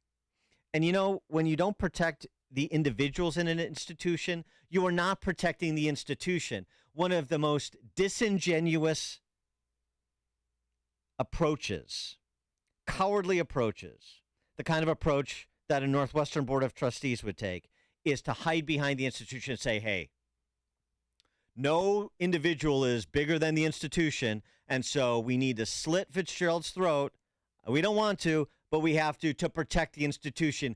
If you don't protect your people, if you burn your people at the stake because someone called them a witch, you are not protecting the institution. You are seeding its demise. And that's what Northwestern has done here, which is why this is a story that has implications for every institution, not just elite universities, and certainly not just Northwestern. Because this is the same setup at a lot of places in America. Big corporations, big universities, big school systems, big artistic institutions. And maybe some people in those institutions, or those that are small now and may someday be bigger, will take a lesson of how not to do it from what's transpired here at Northwestern. Megan Evanston, you're on Chicago's Morning Answer. Thanks, Dan and Amy. Please, I'm so glad you're staying on this story. What's happening is that, just like with other situations that come up, the left are eating themselves, one another. So they're folding in on each other. They're weasels. The directors and the trustees are weasels for not doing a thorough investigation. And you're right, they panicked, and here's the result. So thanks for taking my call. Great show, as always. Thanks. Thanks, Meg. Larry and Carol Stream.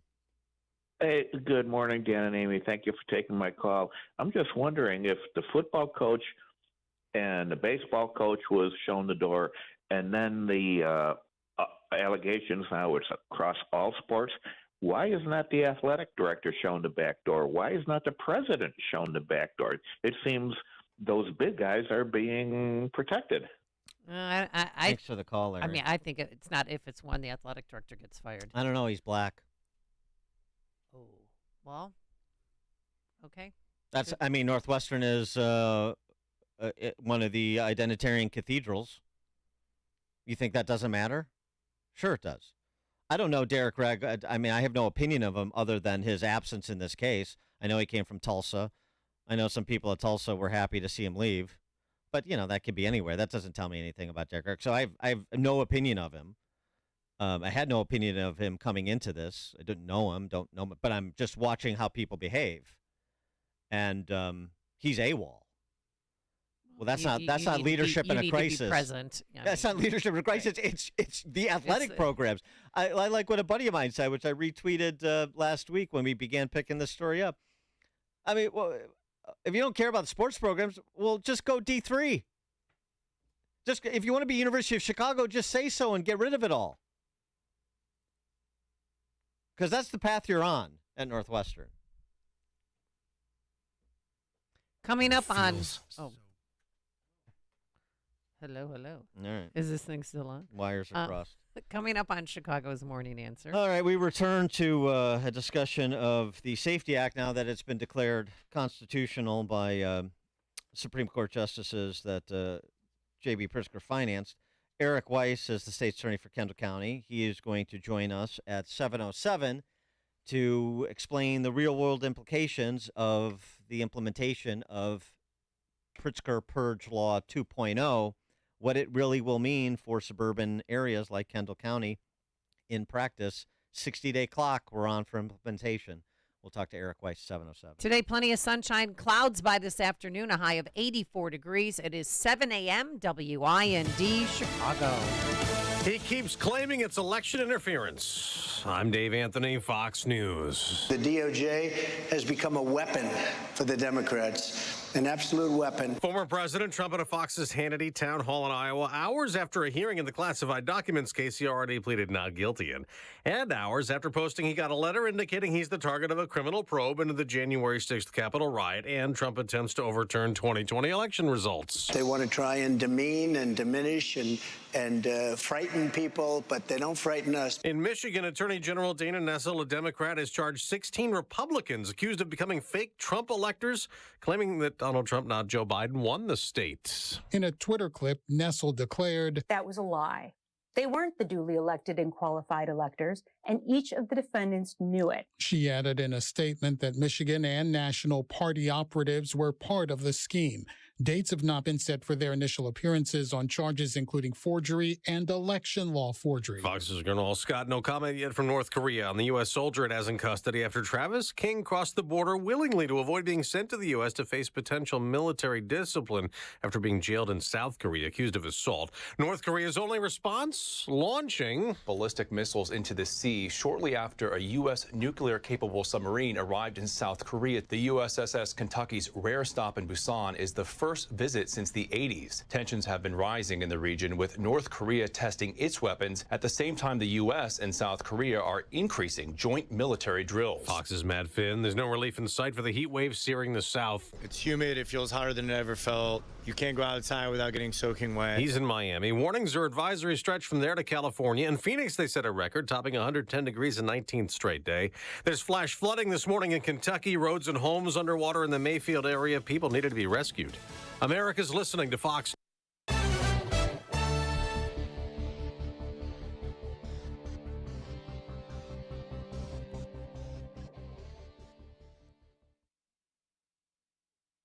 Good morning. It's 66 degrees in Chicago in the AM 560 The Answer newsroom. I'm Nikki Whaley. Two IRS whistleblowers who claim the Justice Department interfered with the criminal investigation into Hunter Biden will testify at a House hearing today.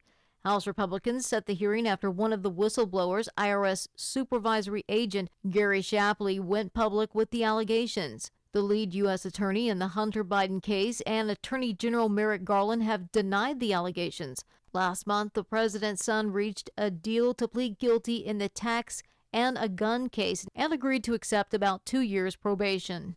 Hundreds of workers at Chicago's Loretto Hospital are planning to go on strike. The union employees will deliver a formal 10-day strike notice to the hospital today. The workers are pushing for better wages and safer staffing.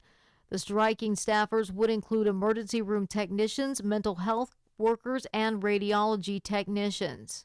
Construction on the inbound Kennedy Expressway is entering a new phase today.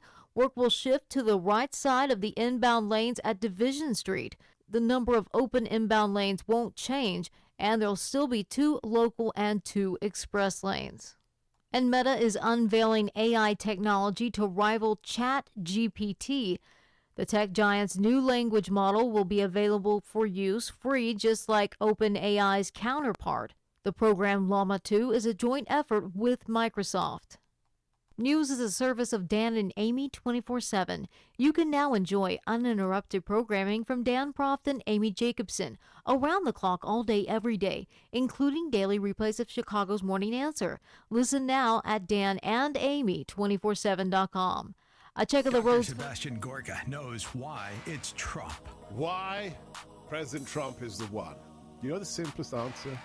Because the establishment hates him on both sides. The Democrats hate him because the working class loves him. The Republican establishment hate him because they can't control him. America First with Dr. Sebastian Gorka. Afternoons at 3, right before Sean Thompson at 4 on AM 560. The Answer. Sean Thompson here for my friend Tom Fortino of Alpha Wealth. There aren't many people who would knowingly leave their job to start another job for a 30% cut in pay. And yet, people do it every day when they enter retirement. Why enter the exciting new chapter of your life with less money? Why trade the stress of work for more stress in retirement? Tom Fortino of Alpha Wealth Group can help. Just call Tom at 630-934-1855 for your complimentary, customized retirement. It addresses many of the big questions you may have, like what to do about Social Security, managing your investments, and how to create income you can never outlive. You can downsize your house, but don't downsize your lifestyle. Get a complimentary, customized retirement plan at 630-934-1855 or visit alphawealthgroup.com. That's alphawealthgroup.com. Advisory services through Retirement Wealth Advisors, LLC, RWA, an SEC registered investment advisor. RWA and Alpha Wealth Group are independent of each other. Insurance and annuities offered through Alpha Wealth Group, licensed in Illinois. Hi, I'm Martha Stewart. Every year, more than 4 million pets enter shelters here in the United States. My friends at American Humane have been helping animals since 1877. The goal is to ensure that pets have a safe shelter, especially during natural disasters. Adopting a shelter pet allows shelters to help more animals awaiting care. Please consider adopting today and take some time to learn more about American Humane's other work at americanhumane.org. Major phone carriers make you sign contracts with rigid data plans to trap you into a kind of forced phonogamy. Sounds pretty insecure if you ask me. At Consumer Cellular, we believe in a more consensual and healthy form of phonogamy, free of contracts and more flexible to your data needs. This way, you stick around not because we force you to with contracts and fees, but because you love our phone plans. Like ardently love our phone plans. Phonogamously. Consumer Cellular. When freedom calls, we're here to answer. Call us at 1-888-FREEDOM. Let's face it, talking about life insurance is never easy. But after we watched a close friend lose her husband with no insurance, we decided that wasn't going to happen to our family. Yeah, but shopping for life insurance can be almost as difficult as talking about it. But then we heard about Ethos Life Insurance. They're a new kind of life insurance, built for people on a busy schedule who don't have time for unnecessary doctor's visits, fine print, or hidden fees. You know, who want to keep it simple. I couldn't believe how easy it was. We answered a few basic questions, and within minutes, we had an estimate of what it would cost and what sort of policy made sense for us. I never imagined a life insurance could be so affordable. And accessible. The peace of mind knowing that our future is secure, it just removes a lot of the fear around getting older and... Yeah, the unexpected. I'm glad we talked about it. I'm glad we went with ethoslife.com. Go to ethoslife.com now for your free estimate. That's ethoslife.com. ethoslife.com.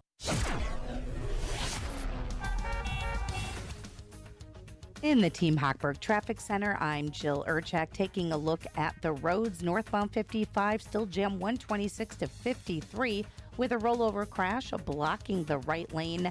On the Edens inbound, you're at 25 Lake Hook Road to Montrose. Kennedy, 55 minutes in from O'Hare to downtown. And the Eisenhower, hour and 5, 390 into the post office. Outbound side slowing right near St. Charles from an earlier crash. On the Stevenson, 55 minutes, 355 into DuSable Lakeshore Drive. Going in on the Dan Ryan, 20 minutes in from 95th Street to downtown Express-Tite, Pershing to the Stevenson. Stop and go inbound 57 127th to Halsted. A couple of delays on DuSable Lakeshore Drive northbound starting to back up, and the Tri-State also showing delays on the northbound side as well. Traffic is a service of Tom Arabali Insurance. No matter the time of year, you can purchase a PPO health insurance plan that eliminates the mandatory maternity coverage. Get started at healthplanschicago.com. Chicago's Morning Answer continues next. But now check of your forecast from the National Weather Service. Sunshine today, the high at 84. More humid tonight, partly cloudy, low 69. Sun and clouds, thunderstorm in the area tomorrow. That'll be mainly early. Breezy day, high 87. Sun and clouds on Friday, the high is 79. I'm Steve Williams on AM 560, The Answer. Get the latest weather, traffic, and news updates online at 560theanswer.com. Listen to AM 560 The Answer online at 560theanswer.com, on the AM 560 mobile app, on your Alexa-powered smart speaker, and on TuneIn, iHeart, and on Odyssey. Now, from the Signature Bank Studios,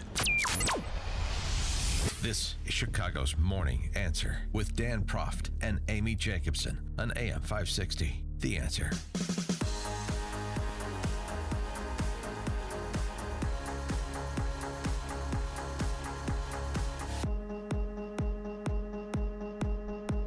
Top of the morning, Dan and Amy. When Governor Jelly Belly signed Purge Law 1.0 into law,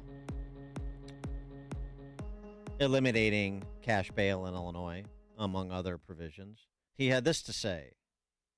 This legislation marks a substantial step toward dismantling the systemic racism that plagues our communities, our state, and our nation, and brings us closer to true safety, true fairness, and true justice.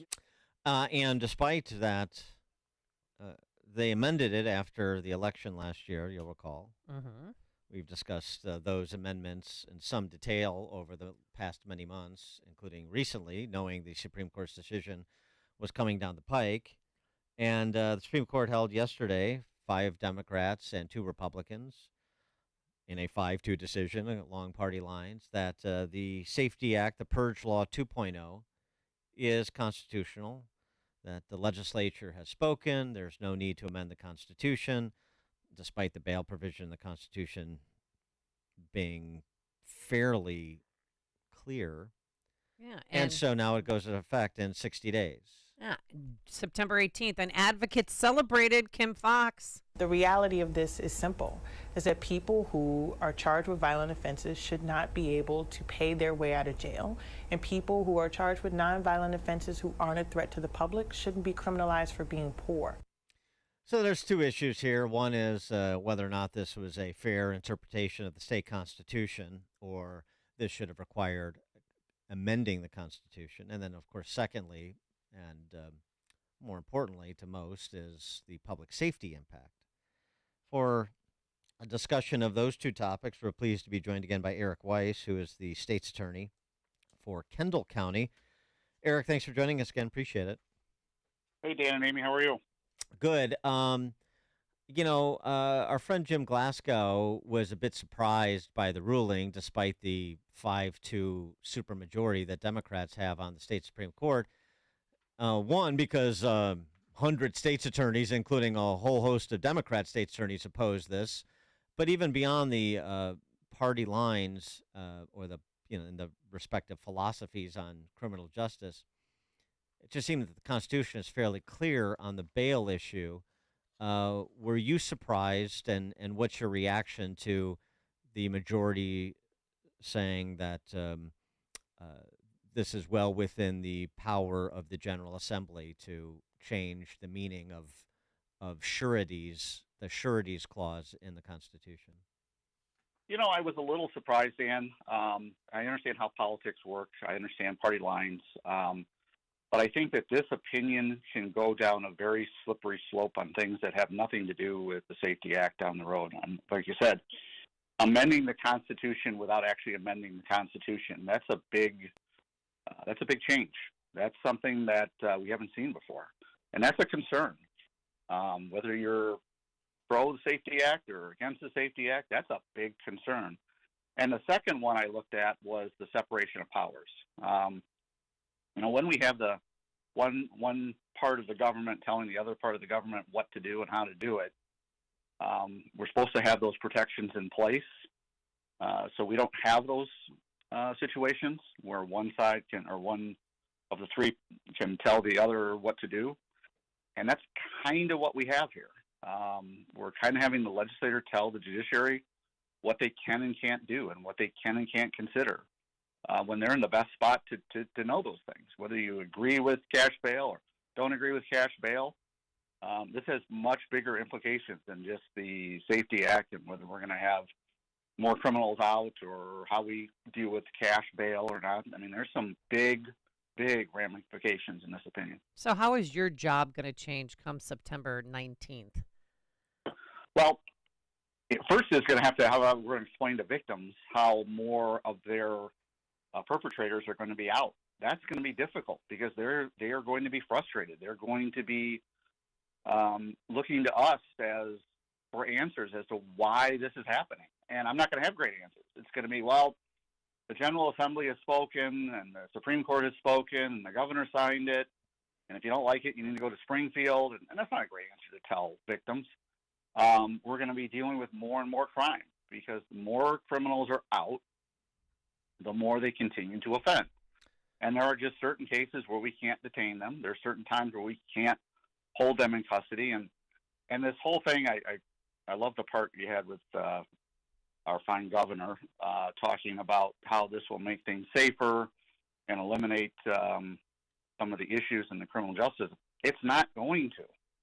I know he's an expert on public safety and an expert on how the criminal justice system works. But like you said, when 100 state's attorneys and over 60 plus sued the governor and the General Assembly because we know this doesn't work and the way they did it doesn't work. But now, wait, you're going to hear from the Foxes and the Pritzkers of the world, the Reinhardts of the world. Wait. Particularly because the amendments they didn't want to make, but they made nonetheless. The amendments make it clear. We did some language cleanup. And, for those who are accused of committing violent crimes, it says right there that a defendant can be detained before trial if the prosecution can prove they're a threat to any person or persons or the community. So what's the problem if you have people accused of violent crimes? You just go ahead and make your case and they get detained. Well, it's funny to listen to Kim Foxx's part as well, is if she's so worried about how many nonviolent people are being detained, she has the ability to let them out anyway.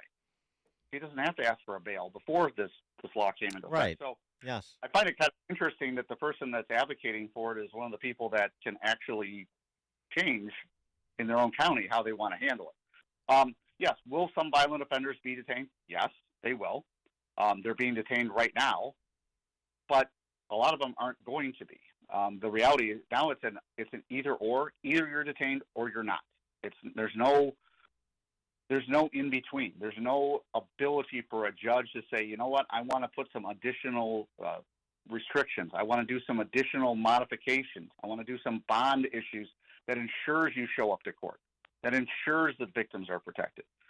Yeah, you can say all those nice things, and they're all in there. The burden's all on us, and there's the presumption that they aren't to be detained.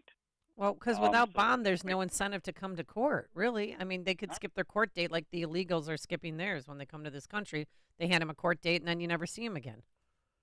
Well, and, whether you're here legally or illegally, whether you're guilty or not, we have a system in place for that. That's what the system is designed for. It's not just because I charge somebody doesn't mean they're guilty. Just because a judge sets a bail doesn't mean they're guilty. It means there's a process in which the criminal justice system works. And this is going to slow down the criminal justice system, and it's going to release more violent offenders. It's a proven fact. It's not a system where we need to say everybody needs to get locked up. There isn't one prosecutor that actually knows what they're doing who says that we should lock up some pregnant woman who stole a candy bar from Walmart. Right. And number one, they're not locked up to begin with. So that argument that we're locking up these nonviolent people who can't afford bail is just not true. And that's the rhetoric that's been thrown out there because it's what gathers headlines. It's what makes attention. It's what gets people behind this. But the reality that people aren't concerned that this got changed without a constitutional amendment, and I read the opinion, and while I respect the decision of the justices, and I'll do my job come September 19th, Amy, changing the Constitution without actually changing the Constitution the way it's supposed to be and letting the voters decide That's the biggest concern for me, to be honest. You know, it's Justice Overstreet actually had a pretty persuasive dissent from Southern Illinois, who went to Tennessee, who went to law school in Tennessee, University of Tennessee. So you need some Southern Illinois common sense and somebody who didn't go to law school in Chicago, I think, to be able to suss this out. Who understands the English language and the definition of issues, definition of words like sureties. But for setting aside the constitutionality piece, in terms of the functionality, again, a little bit more on that. When we talked to you about it previously, as well as other prosecutors, county state's attorneys, one of the big issues, and this was under discussed because it's a process issue and it's a little bit more complicated, doesn't fit easily into a commercial, and particularly when you're talking about non-detainable felonies. That was sort of the headline, as it should have been.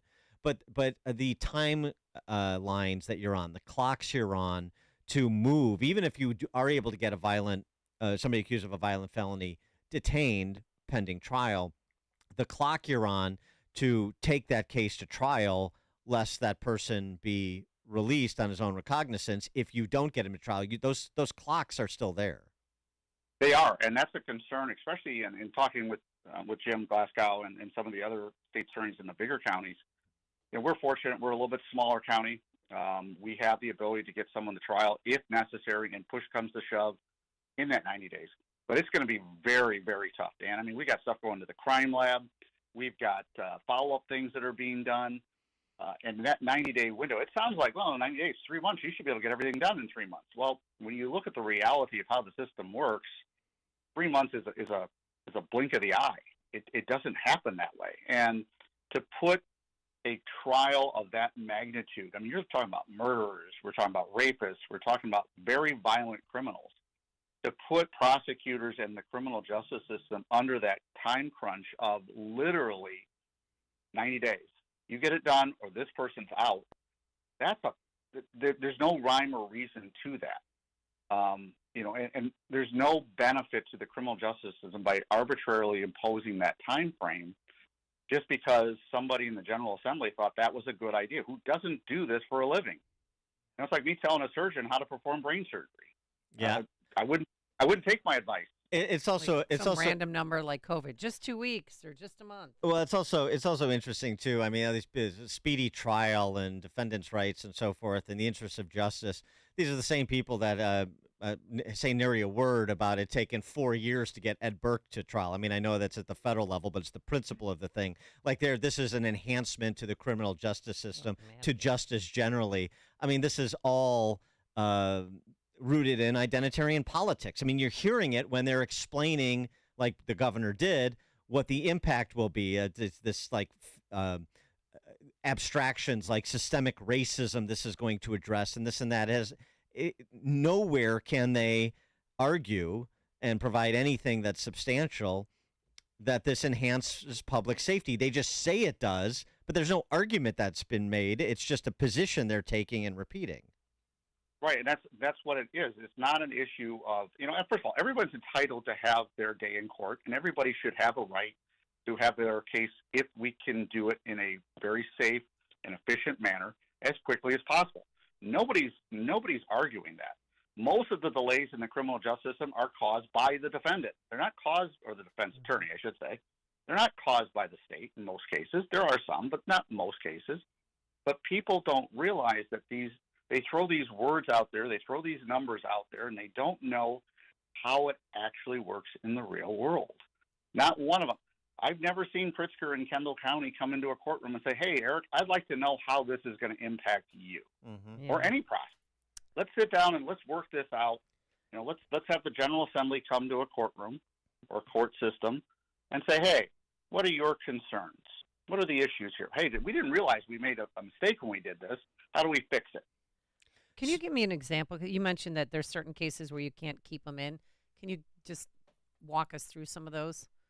The lower level felony cases are non-detainable, drug possession, stuff like that. Those are cases where we can't detain no matter what. I mean, and those are, regardless of what your history is,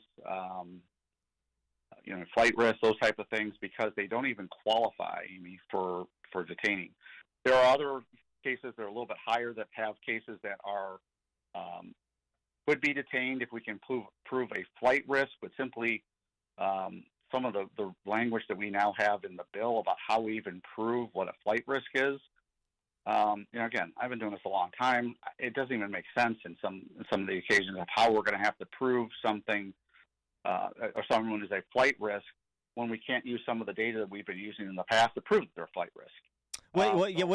What's your understanding of the ability to use prior criminal convictions to inform whether or not someone poses a risk to the community? It may be a drug offense that they're being held on, or that they were arrested for, and that's non-detainable normally, but they have a history of violent crime. What happens there?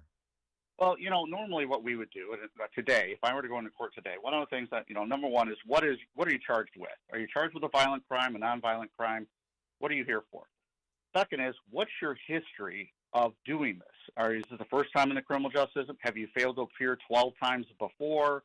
Have you committed crimes while you're already out on bail or on bond? I mean, obviously, your actions speak louder than your words, because in courts, they're going to say, oh, yeah, I'll come to court. No question, Judge. No, I'll be here. I'm sorry, I'm starting a job tomorrow. Everybody's starting a job tomorrow. We should have zero unemployment based on what happens in bond call. Yeah. But if I can just get out today, I can get there. And the reality is they'll either get out or they won't. Let's assume they get out, and then they're back.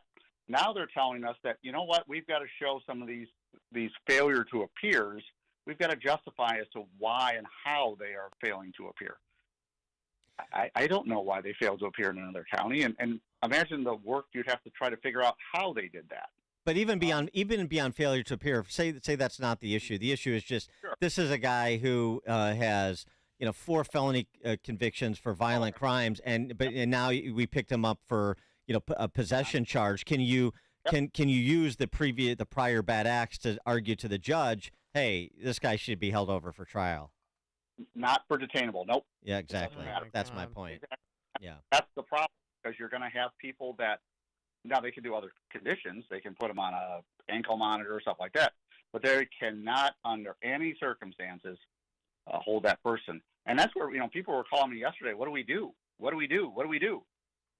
We'll wait for that.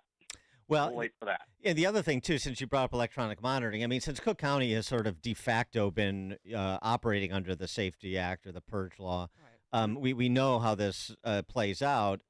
So there's been this series, so electronic monitoring. There's been this series that CWB Chicago has been doing, which is actually quite good. The number of people out on electronic monitoring awaiting trial for attempting to kill or killing somebody, who then attempt to kill or kill somebody while on electronic monitoring. And so these are the obvious preventable crimes. You have somebody on electronic monitoring for a forcible felony, and they attempt to kill or kill somebody, and that all could have been prevented if you just kept the person accused of a serious violent crime over for trial.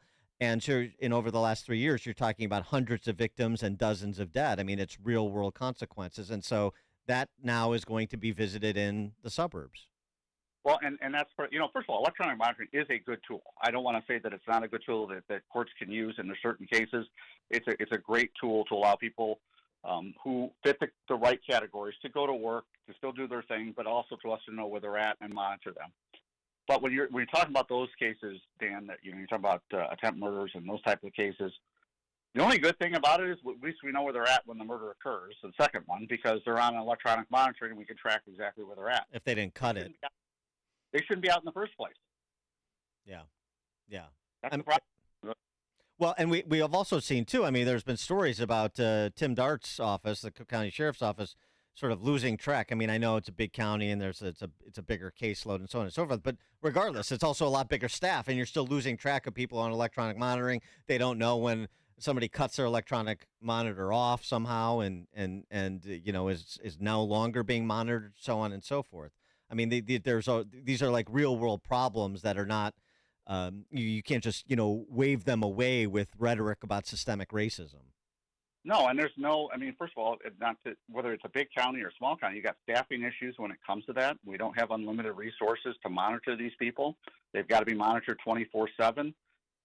yeah, it's a difficult process. They put us in a very, very difficult situation. And again, it's not saying that the criminal justice system doesn't need bail reform. That's not what people are saying. There's things we can always improve upon. But the way they're doing it and what's going to come down the pipe on September 19th, it's like this tsunami that's coming. And prosecutors and people like you have been saying this for years plus now. Hey, this is bad. You need to look at this. You need to see it coming. And certain people that can make a decision, that can make this change, are not listening to that warning. He is Eric Weiss. He is the state's attorney for Kendall County. Eric, thanks again for joining us. Appreciate good luck there. Good luck out there in Kendall County.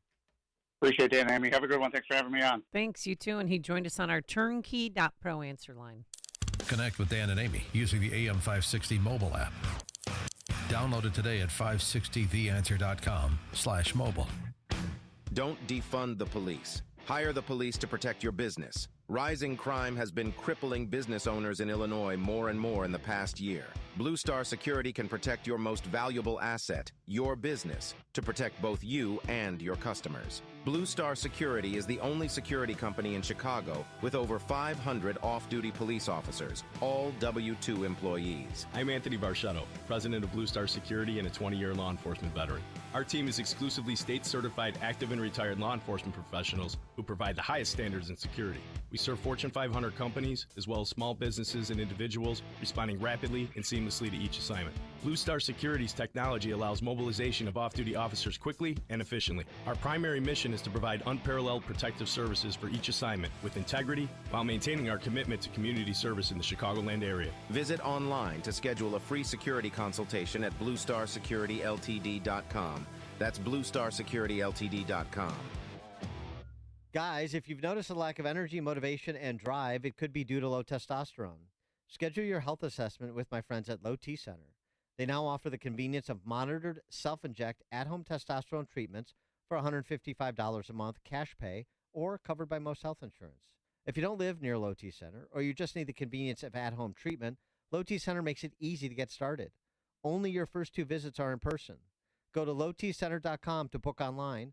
Low T Center, reinventing men's healthcare. Want to remodel your kitchen or bathroom? There's only one name to remember: ForEverRemodeling.com. Not Core Ever Remodeling or Door Ever Remodeling or Explore Ever Remodeling. It's ForEverRemodeling.com. Need an addition or whole home remodeling? Don't call 1, 2, 3 Ever Remodeling. It's ForEver Remodeling. Want to finish your basement but don't know where to turn? It won't help to think of Store Ever or Snore Ever or Score Ever Remodeling. You want ForEver Remodeling. ForEver Remodeling is your go-to for the highest quality kitchen, bathroom, whole home remodeling, room additions, and basement finishing.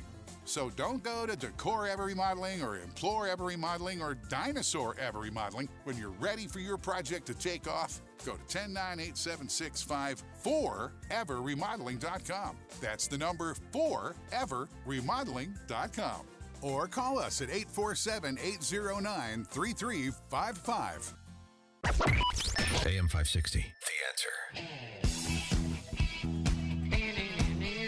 All right, coming up on Chicago's Morning Answer. We'll ask Steve Moore if he's got ringside seats to that Musk-Zuckerberg cage match yet. 7:37. Oh, game on, huh? All right, but now let's go into the newsroom. Nikki Whaley in for Mike Scott. Good morning. It's 66 degrees in Chicago in the AM 560 The Answer newsroom. I'm Nikki Whaley. Federal officials are investigating after an airplane emergency slide was found in the backyard of a Chicago home. Homeowner Patrick Divot said he was dumbfounded. So we weren't sure what it was at first. We didn't know that it was a slide at the time, so we tried to get it out as quickly as we could because we thought it might have been hazardous. Officials say the slide is from a United Airlines flight and it caused damage to Divot's home Monday afternoon. He said he heard a loud boom and went outside and saw the slide in his mother's garden. Officials say the FAA is working with United to figure out exactly what happened. A man who was shot by police in Joliet is now dead. Authorities say officers were called out Monday to the 600 block of Elmwood Avenue on a report of shots fired. Officers encountered a man walking and holding a handgun. Officers shot the armed man who was taken to the hospital and pronounced dead last night. The incident is under investigation. News is a service of Salem Surround, a local digital marketing agency providing high-performing digital solutions to surround your target audience. Go to surroundchicago.com today. Dennis Prager explores the deepest questions. So interesting that we have not allowed the same exact imprecision, you are what you feel, to race. I don't understand the difference. Since race is far more subjective than sex. Sex is objective. Your chromosomes, your brain. The Dennis Prager Show. Weekdays at 11, right before Charlie Kirk at 1 on AM 560. The Answer. Attention, your money is now controlled by the U.S. government. Picture a world where your every purchase is monitored, tracked, and controlled by those in power to suppress the freedoms of those they see fit. Hi, my name is Jason Hansen. I'm a former CIA officer and New York Times bestselling author. And right now, I've become very focused on the impending rollout of the central bank digital currency. This is not a work of fiction. It's a terrifying reality looming on the horizon. But there is a bit of good news. I've partnered with Advantage Gold to offer you a solution.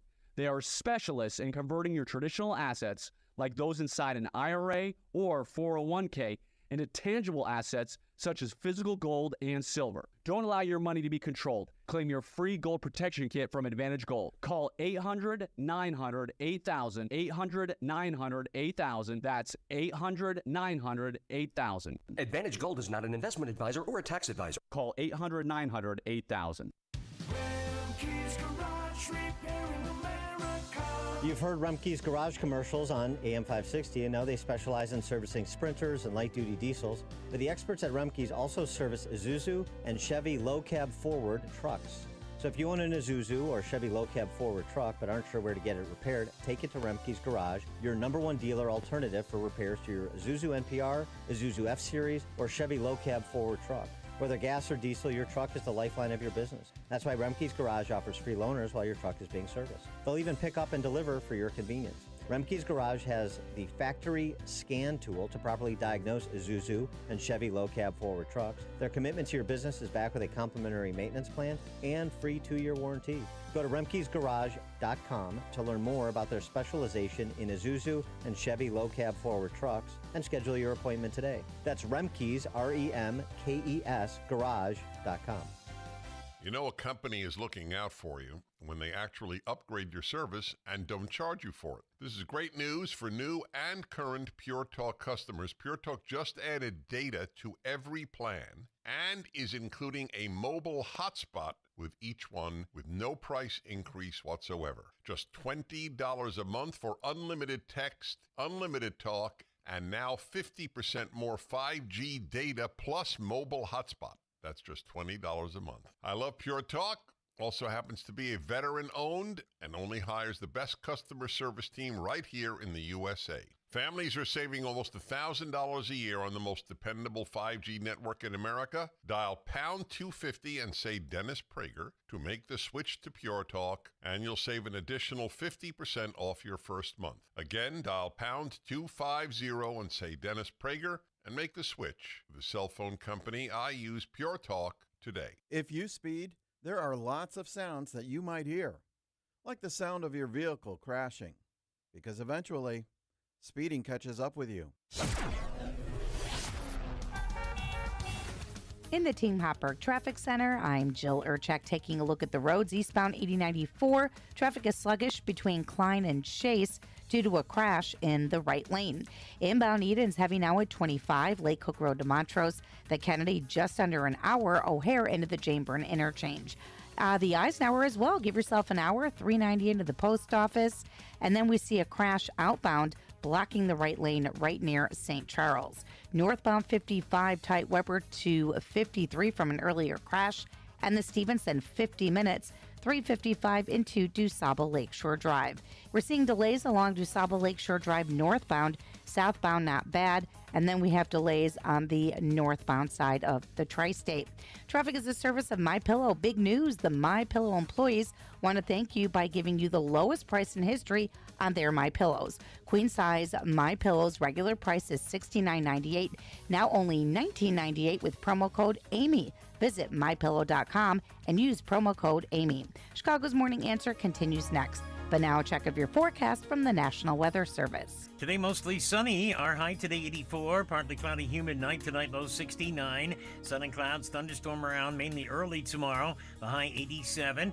Periods of clouds and sun on Friday. The high Friday 79. I'm Steve Williams on AM 560. The Answer.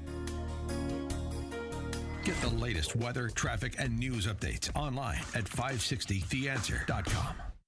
Listen to AM 560 The Answer online at 560theanswer.com, on the AM 560 mobile app, on your Alexa-powered smart speaker, and on TuneIn, iHeart, and on Odyssey. Now, from the Signature Bank Studios, this is Chicago's Morning Answer with Dan Proft and Amy Jacobson. If you're looking for the latest news, insight into what it means, and the sharpest opinion, there's only one station in Chicago where you can turn, and it's this one. We're AM 560, The Answer. Dan and Amy, I was perusing the blueprint for creating a more just and vibrant city for all. Yeah, it's a good beach read. Yeah. BLM Brandon's report.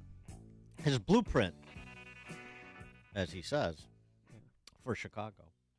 I was thinking about it because of that $1.8 billion settlement New York City just entered into with Black and Latino teachers.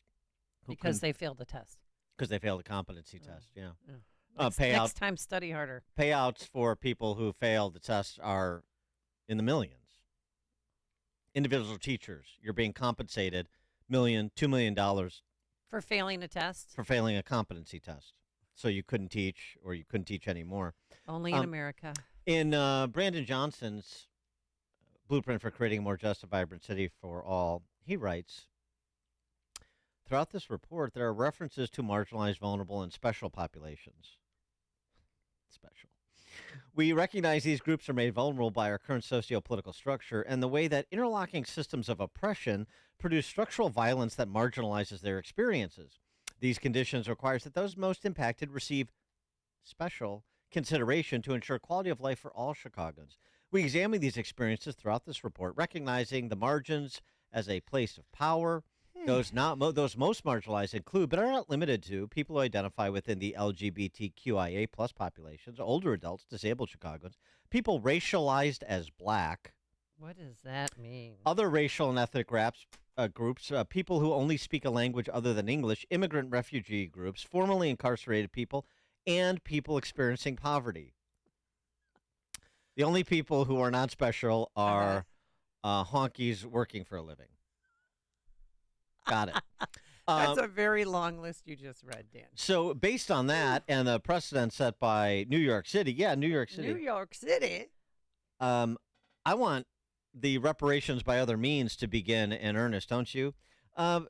If, in case you're not moved, persuaded by that compelling rhetoric from the BLM Brandon blueprint, or by the $1.8 billion settlement by New York City, meet Herman Grimm, won't you? Herman Grimm was awarded $2 million in the case involving teachers who failed a basic skills test so they could be at the front of a classroom. Herman Grimm, $2 million. What? And they knew I wasn't taking them serious because I just wasn't taking them serious. You know, would you send me letters and tell me about lawsuit? Because I know a lawsuit either they go through or they won't go through. You know, from reading, hearing news and all that stuff. Mm-hmm. And I know a couple of people that had, well, not in education, but they went through lawsuits and they didn't win or anything like that. Mm. So to me, it's like fabric. You know, either, you know, but it's when I finally got it in my head, they kept pushing and kept explaining things piece by piece until I started getting in my head and just listened to them, and it went from there. Okay. But still today, I don't really believe it. But, you know, and yes, they've been on the phone for a long time trying to convince me that it's real, it's no game, it's no, you know, fouls, falsehood and all that stuff. But it's not. I'm a normal person. I had to struggle for money.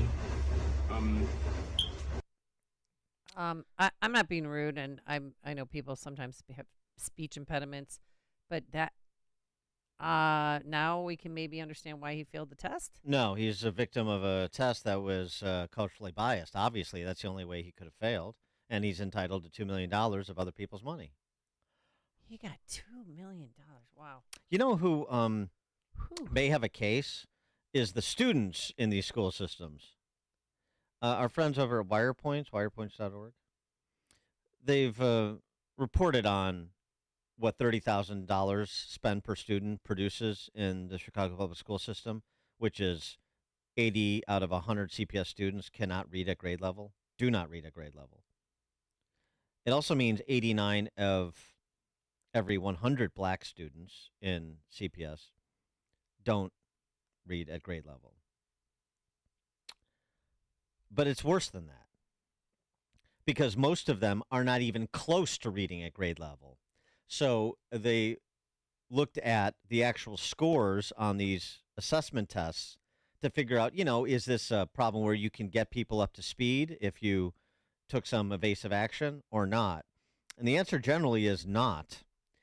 Of the 89 students out of 100 who failed to meet grade level, the grade level threshold for reading, 21 were approaching grade level. They scored a 3.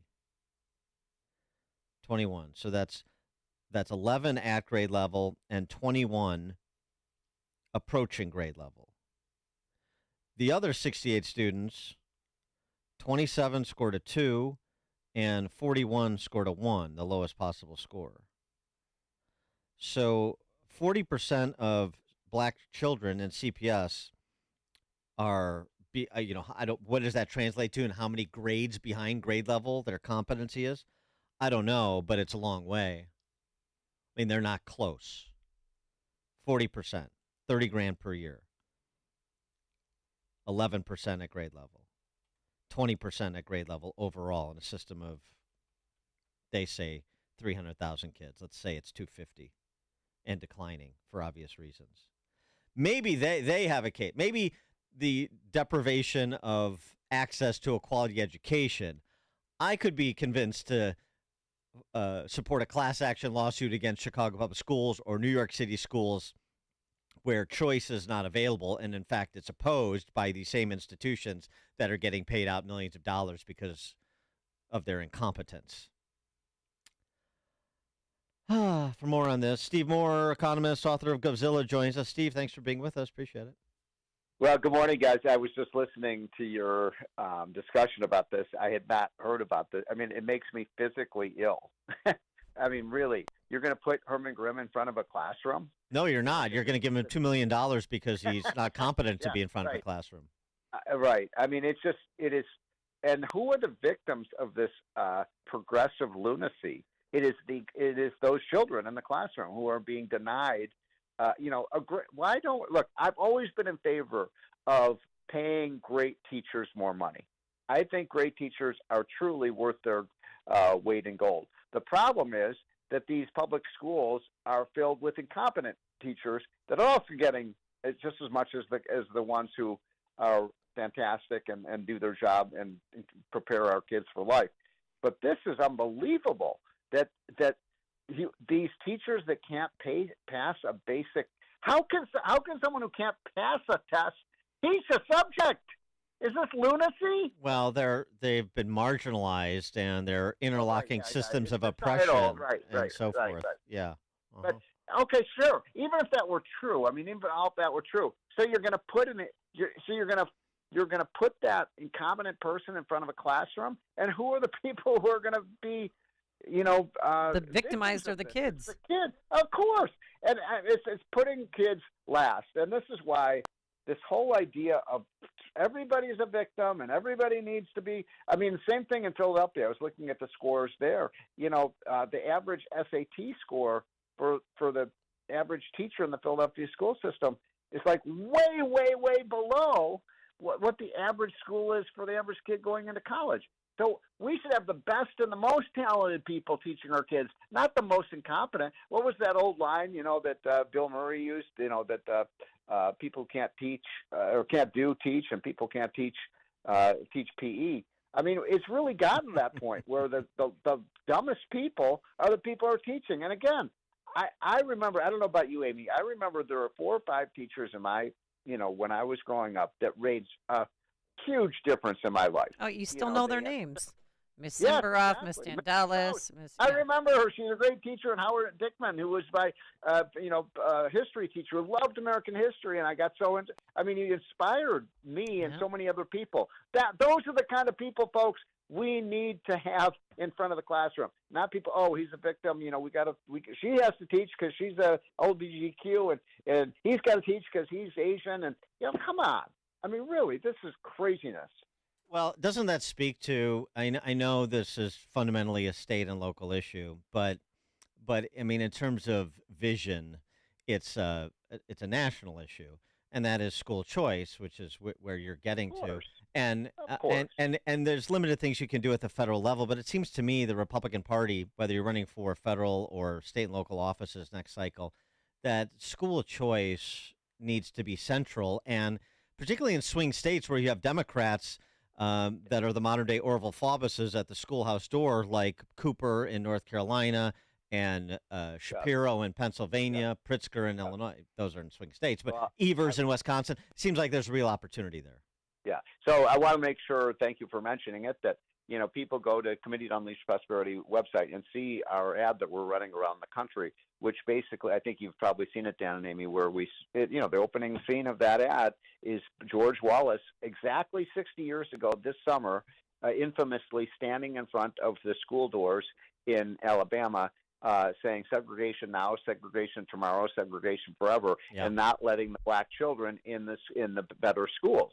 That's exactly, folks, what Democrats are doing today. They're saying, no, black children and Hispanic children and low-income children, they have to go to awful schools. We're not going to give them an alternative.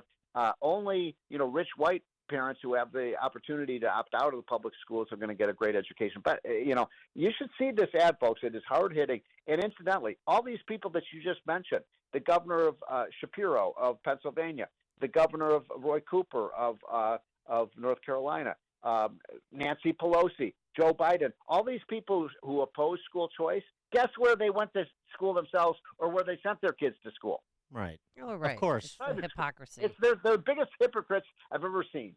Yeah, it's similar to what happened during COVID. Something else, something else too on this, since Unleash Prosperity, you mentioned Unleash Prosperity. We talked about this yesterday, but I wanted you to address it too. I thought it was really interesting, the graph you did of 0 to 4 age populations and what's happened to them over the last 2 years, state by state, because it tells you where young couples are choosing to live and raise a family, and surprise, surprise, it's not in states like Illinois. Yeah, this is a big story. I call it "Where Have All the Children Gone?" And so if you look, I mean, by the way, our birth rates are way down in the United States all over the country, and it's a real demographic crisis that's going on in this country. But the crisis is worst in the blue states. Illinois is losing the percentage of the population that's below the age of 6. That percentage keeps dropping. Same thing with New York. Same thing with California. Same thing with Connecticut. Gee, what do all those states have in common? Oh yeah, they're blue states run with the Democratic, policies. Meanwhile, you know what state, the youngest states and the states that do have a lot of children? Oh, let's say Utah, Florida. Even though Florida has a lot of retirees, it has a lot of kids. Now, the question is, why is that happening? Why are the red states parents having kids and the blue state parents aren't? And I'm going to hypothesize because I don't know if I know exactly the answer. But one is what we just talked about, crappy schools in blue states. Who wants to, rear your kids in a state that has or city that has lousy schools? A second one is climate change. The craziness of these, they're teaching these people, oh my God, the world's coming to an end. In 30 years, the earth is going to blow up if we don't do something like climate. Well, who wants to have a kid if the world isn't even going to exist in 30 years? So right. Well, that's why 53% of the people polled said they're not expanding their families because of climate change. It's their way of helping the world. But also with this heat wave too. No, this heat wave in 1974. There was, I think, a string of 12 days in Arizona. Yes. That were. I lived in Tucson. Yeah. I was a reporter. In 1991, it was 118 degrees, and the next day it was 115. This just happens every 7 or 6 years. I have, look, Dan and Amy, I have to correct you. Before this summer, there were never any heat waves. Don't you understand that? I know. I mean, now, by the way, if you go back to the Great Depression, look at a chart on heat waves. In fact, it'll be, Dan, I'm going to put it in the hotline tomorrow. I want you to, alert your listeners to this. The biggest heat wave in American history was in the 1930s. And guess what? 90% of the carbon in the atmosphere hadn't even been emitted. So how could you have such hot weather before there was a carbon problem? Well, that's a good question. I'm gonna have to defer to socialist Spice Girl Ilhan Omar on this. She tweeted out, "The Earth just broke the record for the hottest day in 120,000 years. In fact, we broke it on 3 separate days. National climate emergency now." She's unaware of the fact that we haven't been able to measure temperatures. We don't have records of temperatures going back 120,000 years. But these people, I mean, yeah, exactly. They had, we're talking about 90,000 years before the year of Christ was born. I mean, talk about BC, huh? We got big BC on crack. It's even worse than you thought. Wow, that is. I mean, did she delete that? No, but I mean, eventually? Don't you think they would think, boy, I'm going to not say this. This is so crazy. It's not going to do my cause very well. Oh, yeah, they had temperature monitors back, before they had the wheel. Right, yeah, absolutely. There were, the hockey stick was, in play back before Fred Flintstone. Sure it was. Now, I can tell you definitively, in the year 75,000 BC, there was a big heat wave, and she's not making account of that. Yeah, and we just eclipsed it. She knows about it, and we just eclipsed it, pun intended. Yeah, this is what you're dealing with. It's difficult to have a serious conversation with these people. There you go. Steve Moore, economist, author of Govzilla. Steve, thanks as always. Appreciate it. Okay, guys, have a great week. You made my morning. I just can't stop laughing. Take care. Anything to make you happy. And he joined us on our turnkey.pro answer line. Hear about the big stories of the day, then talk about them right here on Chicago's Morning Answer on AM 560. The Answer. This is Dennis Prager. Now you can listen to my show when it's convenient for you and without censorship from big tech. Become a member of the ultimate online community for all things Prager. It's Pragertopia Unlimited. Listen to the show on demand when it's easiest for you. This includes every radio show, every segment, and every guest over the last 10 years, and it's commercial free. You can even share your favorite segments with your friends. Plus, you'll get the same email from Alan Estrin that I receive every night about the most important issues to read about. Pragertopia Unlimited members can also listen to every program, lecture, and course that is in the Prager store. Thousands of hours. You can even listen to all my Torah teachings for free. Share my passion for free speech. Join today and save 25% off the first year and get a free Pragertopia coffee mug. It's all things Prager, Pragertopia Unlimited. Go to Pragertopia.com or click the banner at DennisPrager.com. Do you really want to take shots the rest of your life just to lose weight? NJ Diet's typical results are twice as fast as weight loss injections without any of the side effects. Plus, you learn proper portion control and develop healthy eating habits for the rest of your life. By the end of NJ Diet's 40-day program, you will lose 20 to 40 plus pounds, contractually guaranteed. You will lose the weight and keep it off the natural way. NJ Diet uses your hair, saliva, and blood work along with scans to personalize natural solutions and supplements that get your body into the fat-burning zone. Then, NJ Diet uses your DNA info to help you keep the weight off. Locations locally in Skokie and Oak Brook or available with live online video consultations. Don't take shots the rest of your life. Lose weight quickly the natural way with NJ Diet. Call 855-5-NJ-DIET or schedule your consult today at njdiet.com. That's njdiet.com. As you walk around the yard this spring, you'll likely see some cracked or sunken concrete. Maybe a sidewalk, stoop, driveway, or patio. These problems will only get worse, but there is an easy solution. Hi, I'm Roy Spencer with Permaseal. Our poly-level process can raise and level sunken concrete quickly and effectively, putting an end to eyesores and dangerous trip hazards. Poly-level is the quickest, least expensive, and most durable system to repair your sunken concrete problems. So don't live with a problem that will only get worse. Call Permaseal today at 800-421-SEAL for a free estimate. Permaseal's been helping Chicagoland and Northwest Indiana homeowners making their homes healthier and more valuable for over 40 years and has an A-plus rating with the Better Business Bureau. Don't replace it, raise it. Call 800-421-7325 or visit permaseal.net. Best for being better, Permaseal. Hi, I'm Martha Stewart. Every year, more than 4 million pets enter shelters here in the United States. My friends at American Humane have been helping animals since 1877. The goal is to ensure that pets have a safe shelter, especially during natural disasters. Adopting a shelter pet allows shelters to help more animals awaiting care. Please consider adopting today and take some time to learn more about American Humane's other work at americanhumane.org. It's a big deal because your finances are a really big deal. Wintrust Community Banks would like to announce our newest and greatest 11-month CD rate with a whopping 5.35% APY. Act now and you can lock in 5.35%. Just go to wintrust.com/locknewrates and start earning more. Annual percentage yield accurate as of May 5th, 2023 and assumes funds remain on deposit until maturity. Minimum daily balance of 1 cent required to obtain APY. $1,000 minimum to open. New money only. Offer may change at any time and without notice. Member FDIC. AM 560, The Answer. All right, coming up on Chicago's Morning Answer. Why the Lavender Bund will never, ever relent at 8:08. And this is what happens when you take the Coke out of the White House.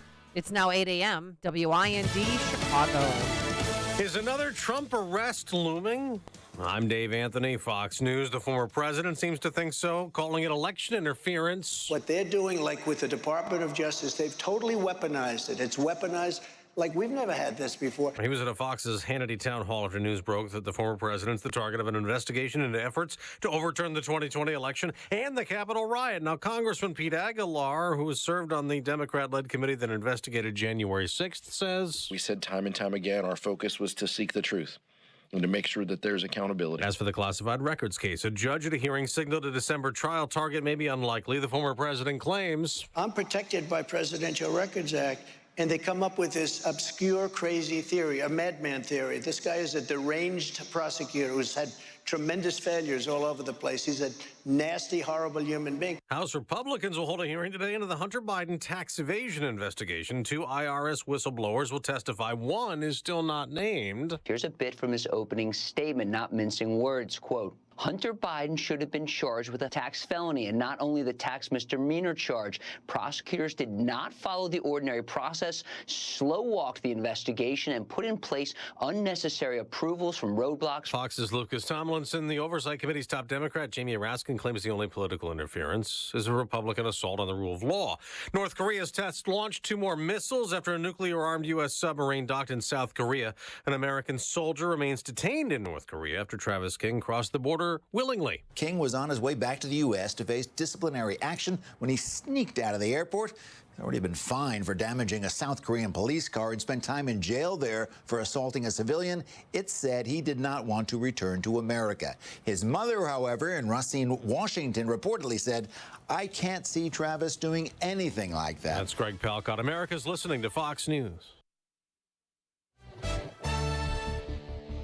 Good morning. It's 70 degrees in Chicago in the AM 560 The Answer newsroom. I'm Nikki Whaley. The judge overseeing the Trump classified documents case is suggesting the start of the trial may be pushed past the mid-December date proposed by prosecutors. Judge Eileen Cannon told prosecutors Tuesday that their timeline was compressed and that cases like this take more time. Cannon said she would issue an order on the matter promptly.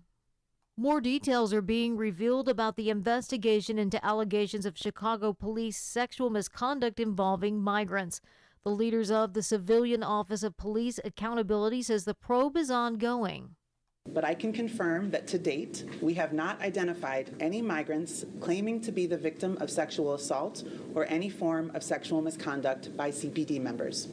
The update came less than 2 weeks after COPA was made aware of claims that at least one officer engaged in a sexual relationship with a migrant being housed at the West Side Police facility. The agency decided to disclose the information about the probe early due to an unprecedented amount of media attention and public scrutiny. Illinois officials are urging homeowners to practice pool safety this summer. The number of residential pools has increased over recent years, raising the risk for accidental drownings. Every year in the United States, there's an estimated 4,000 unintentional drownings, while child drownings continue to be the leading cause of death among children ages 1 to 4 years old. Homeowners should install a 4-sided fence with a self-closing, self-latching gate around all pools and spas. News is a service of the AM 560 Advantage. Membership has its privileges, including early access to event tickets, exclusive contest opportunities, and special members-only content. Join today at 560theanswer.com/join. A check of the roads coming up in 2 minutes, but now time for the AM 560 Business Beat. I'm Susan Lee, and this is the Fox Business Report. Goldman Sachs is reporting a mixed quarter. Its earnings were down from last year and were weaker than Wall Street was predicting, though its revenue held up better than expected. Goldman handles merger deals and it had fewer close in the period. Estee Lauder says it's been hacked by an unauthorized third party and it's impacting some of its business operations. The beauty giant says it's securing systems and will take additional steps. Microsoft shares are rallying after closing at a record. It will work with Meta Platforms on its Copilot artificial intelligence tool. Used car seller Carvana says it has a deal with its lenders to improve its financial position. Also, Carvana's loss was smaller than expected for the spring quarter, and sales were holding up better than forecast. That's your Fox Business Report. I'm Ginny Cosola, invested in you.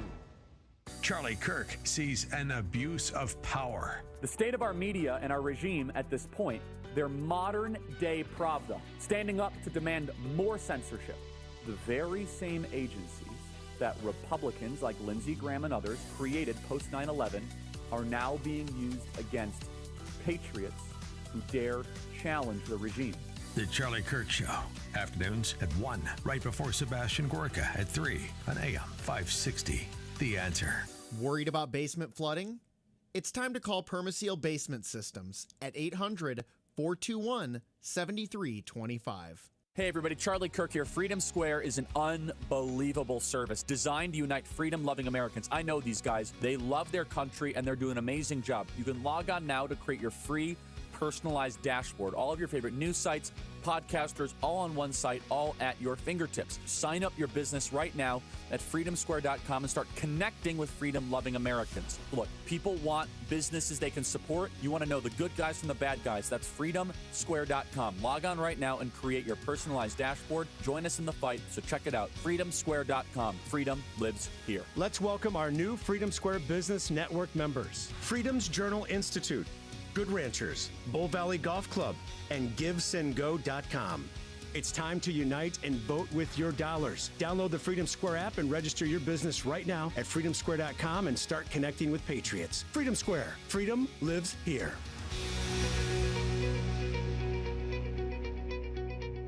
This is Sean Thompson, and I'm proud to tell you about the great work of the Tunnel to Towers Foundation, a new partner of ours here at AM 560. Born on America's darkest day of 9/11, the Tunnel to Towers Foundation has been helping America's heroes ever since. When a first responder or military service member doesn't come home and young children are left behind, Tunnel to Towers pays the mortgage on the family home to lift the financial burden and bring stability. For catastrophically injured veterans and first responders, Tunnel to Towers builds mortgage-free smart homes, giving our most severely injured heroes the ability to live more independent lives. You can help America's heroes and their families by supporting the Tunnel to Towers Foundation when you make a small donation of just $11 a month. Go to T2T.org. That's T, the number 2, T.org. T2T.org.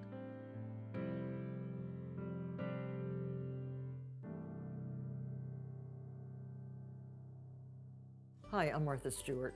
Every year, more than 4 million pets enter shelters here in the United States. My friends at American Humane have been helping animals since 1877. The goal is to ensure that pets have a safe shelter, especially during natural disasters. Adopting a shelter pet allows shelters to help more animals awaiting care. Please consider adopting today and take some time to learn more about American Humane's other work at americanhumane.org. At Consumer Cellular, you get the same exact coverage as the largest carriers for up to half the cost. Same thing, up to half the cost. Less money for the exact same thing.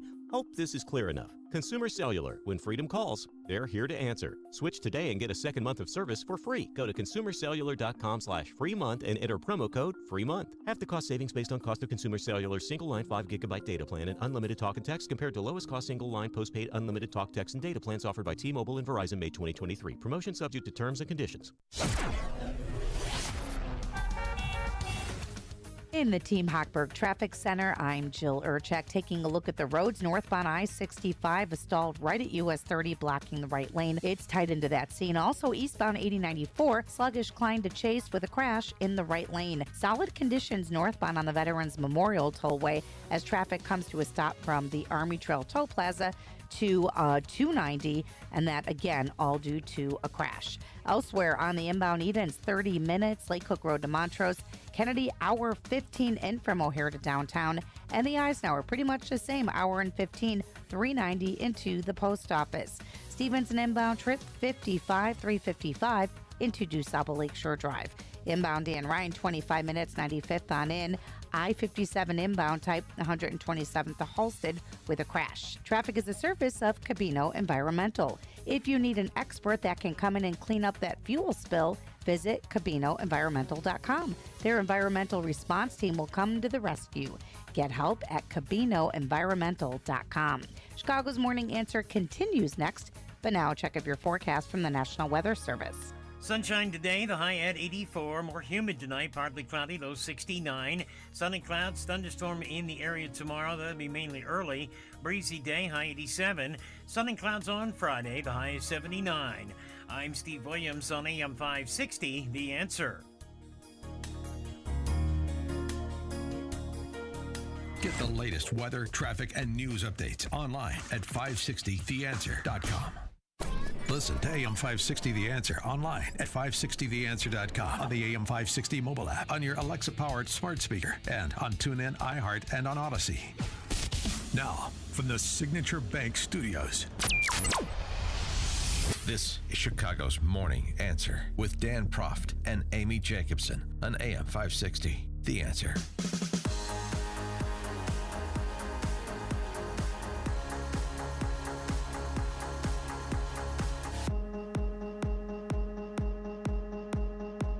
Top of the morning, Dan and Amy. Helen Joyce is an editor at The Economist, and frankly, I'm surprised she is.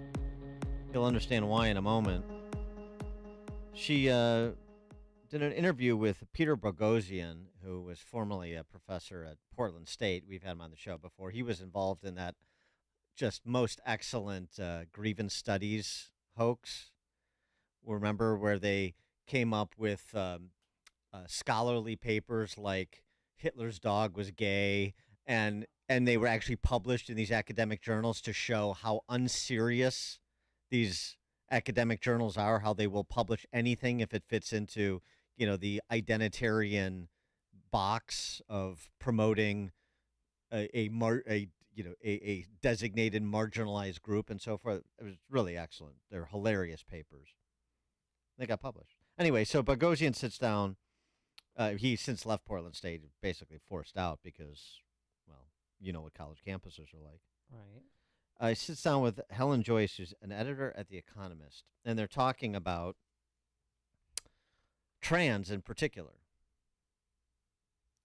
And this trans insurgency.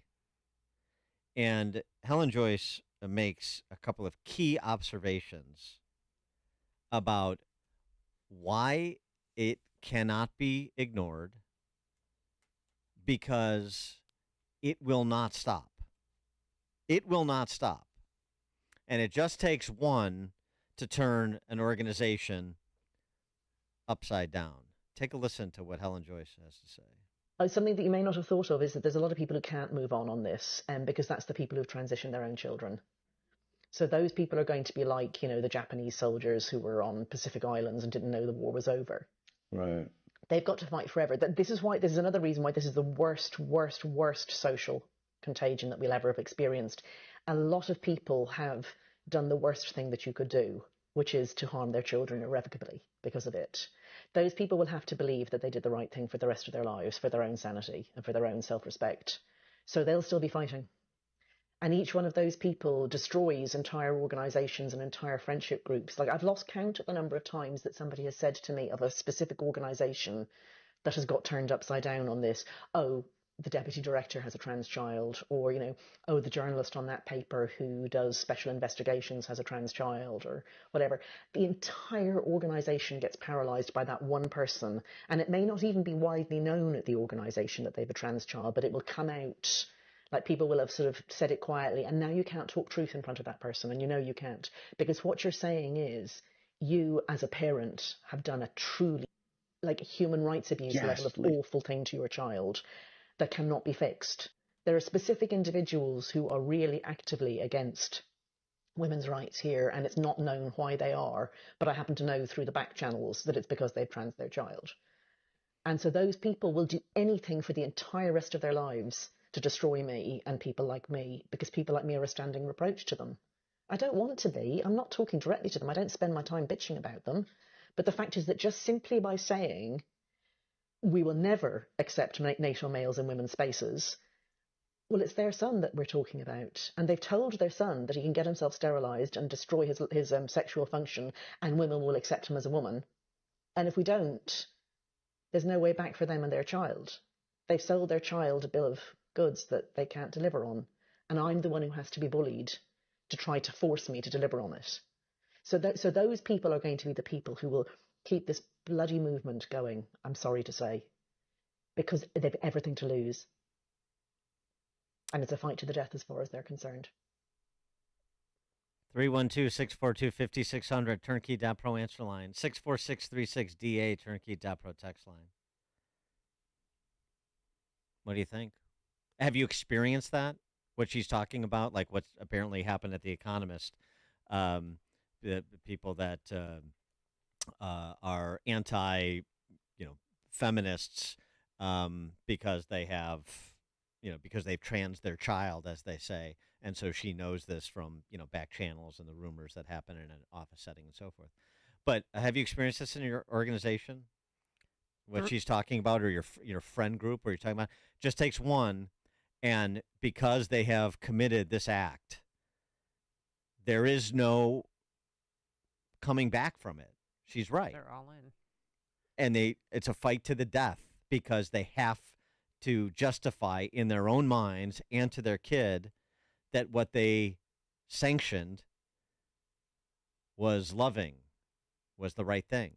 It's like COVID, too. They can't, go back because they already committed to keeping the kids out of school. They already committed to masks. But this one is irreversible. If you allow the puberty blockers and the genital mutilation that some parents are allowing to happen to their kids. But they're kids. That's why you have to be the parent. 312-642-5600, Turnkey.pro answer line. 64636. Type in DA, then a quick comment. Yeah, but what do you do now? Because there's inevitably, I know you think you can ignore it, and people think they can just ignore everything, and then they are always surprised when somehow it arrives on their doorstep. But this is not going to stop, because there is so much celebration of it in our culture and throughout these civic organizations, starting in the schools.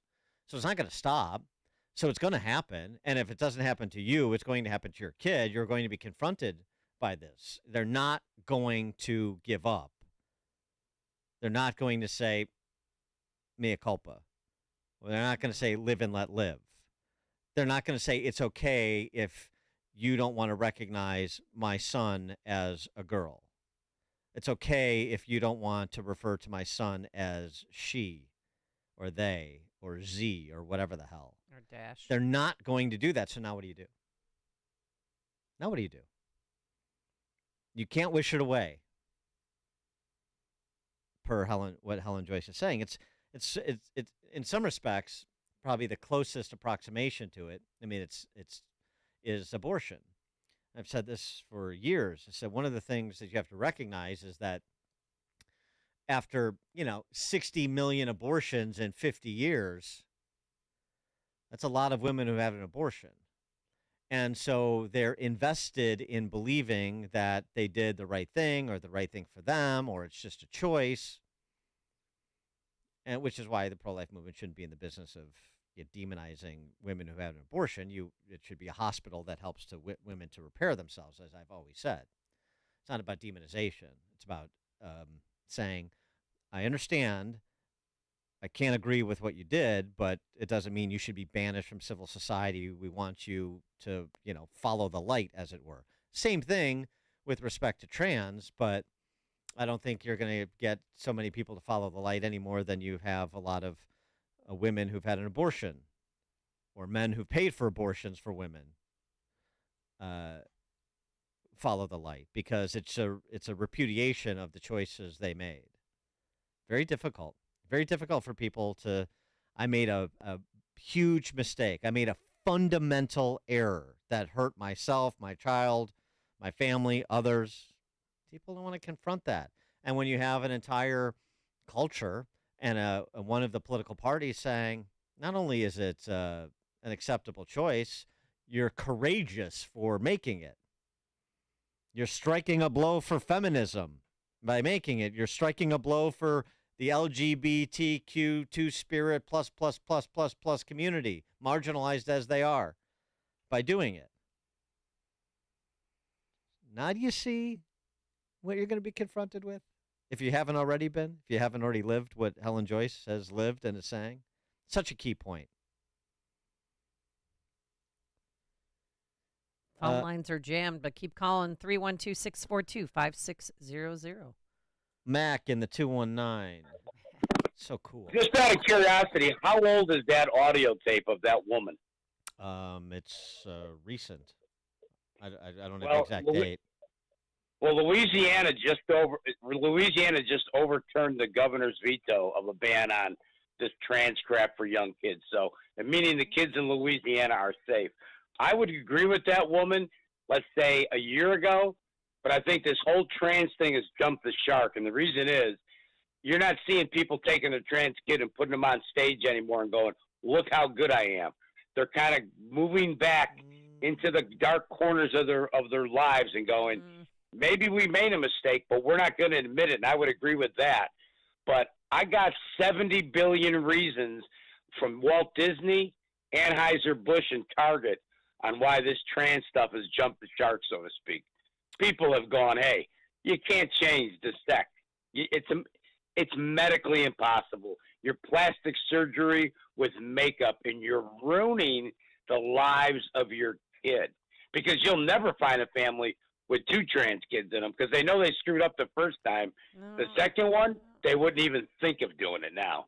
Thanks for the call, Mac. I think there are exceptions to that. In fact, there's a celebrity who has like multiple trans kids. Right. Charlize Theron took her two black adopted kids and make them wear girls' clothes. Well, there's an example. Yeah, I mean, I understand that's a one-off, but I mean, right. So this is the sort of cold civil war that's going on. This is part of it. Part of it is migration, and then part of it is the decisions that governments are making on an issue like this at the state and local level. But it's uneven. So will it be muted? Maybe in some places, but not in others. Anything a society extols, it begets. And this is generally celebrated right now. Or certainly, if you're not celebrating, most people are quiet. There's not pushback. Not significant. Yes, legislatively with respect to minors, but a lot of those same people are, out at the pride parades and at Drag Queen Story Hour too. They want to draw some lines. It can be very hard to hold those lines in certain places, in certain states. And real quickly, I just want to tell you about Winds, because we never talk about them, but there's an amusement park. Granted, it's in the UK, called Adventure Island, and they had a drag queen performance by a person named Crystal.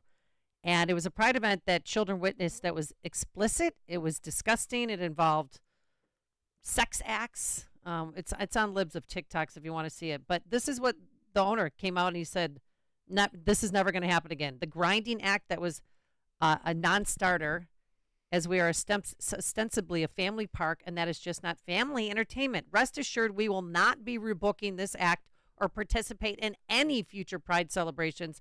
It's just not for us. We tried to be inclusive, but it has backfired on us. Pun intended. What did the act include?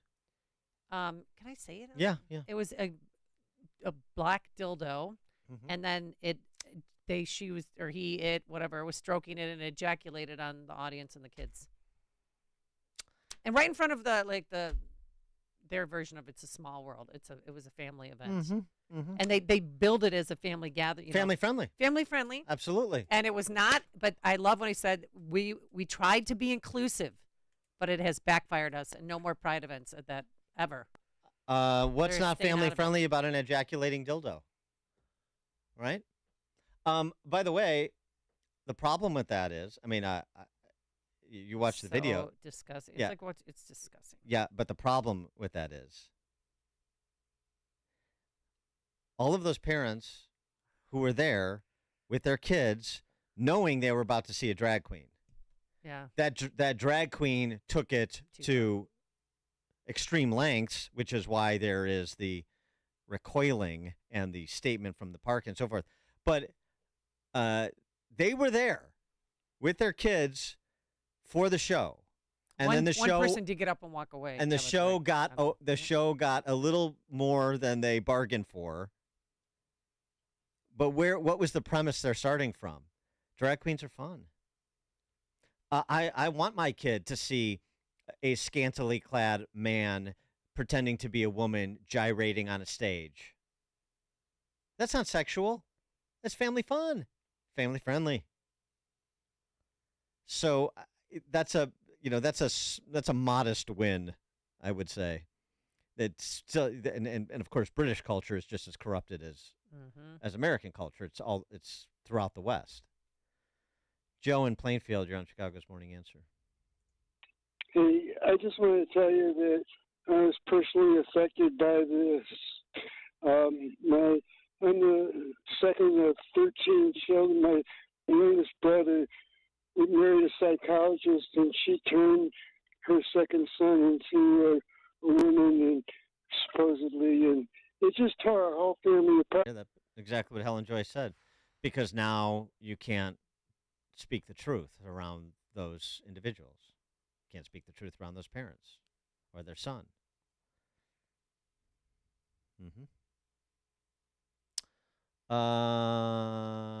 Greg Schomburg. Morning, Dan and Amy. You just mentioned the word truth, Dan, and I know your academic training is such that you always go down to the philosophic and theological basis of any issue, and you can, if you determine what that stance is or where somebody is landing, you can, everything else that effectively is being discussed on conservative radio right now, such as this issue, becomes almost symptomatic and or ad hoc, homonym of what is going on.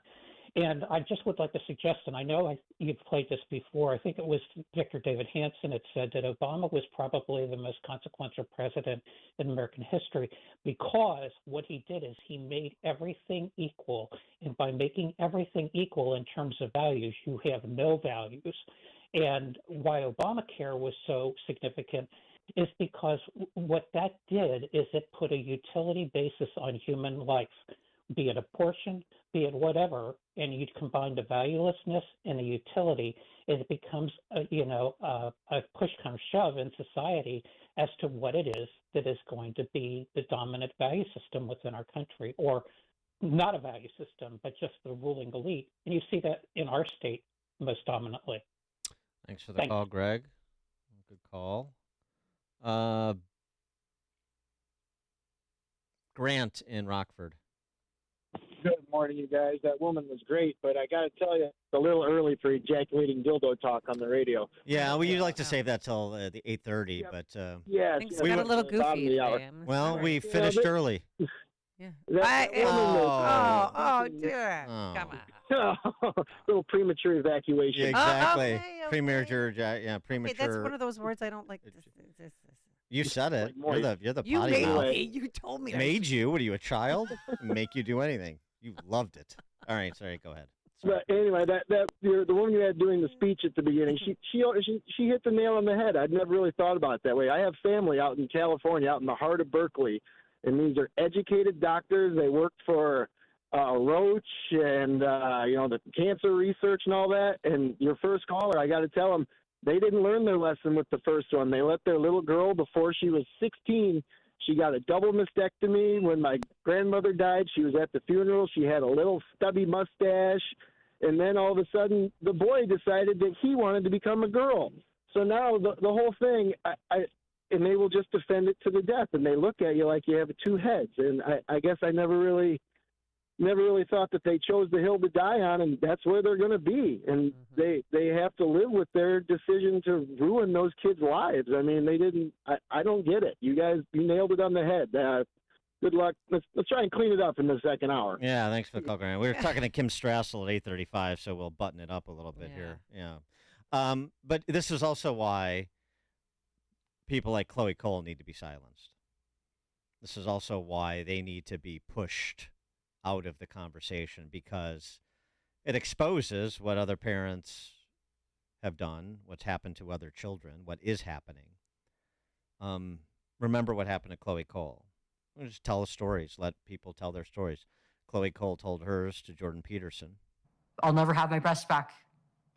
A reconstruction will do nothing for me, and it might make things worse, actually, because I've had some complications pop up this year with the grafts. I have to cover them up with bandages, or else they'll. I don't know what's going on with them. I tried to consult my surgeon about it, and she didn't really investigate. He gave me advice that made the complications worse, even, and actually temporarily gave me an infection. But I have to bandage up every day so that it doesn't leak all over my clothing or bedding. And Jesus, from the hormones and blockers, I've been experiencing some joint pains, mainly in my arms, my legs, and my back. And I still have issues with my urinary tract. I have to use the restroom pretty frequently, and I didn't even know that this was possible. This is like a pretty huge quality of life issue that I'm experiencing, and I'm just not really getting any help for it. And on top of that, I do hate to speak about it, but I'm experiencing sexual dysfunction at the age of 18. That's something that women usually go through when they're in their 40s to 50s. Right. Early menopause. How is I supposed to know?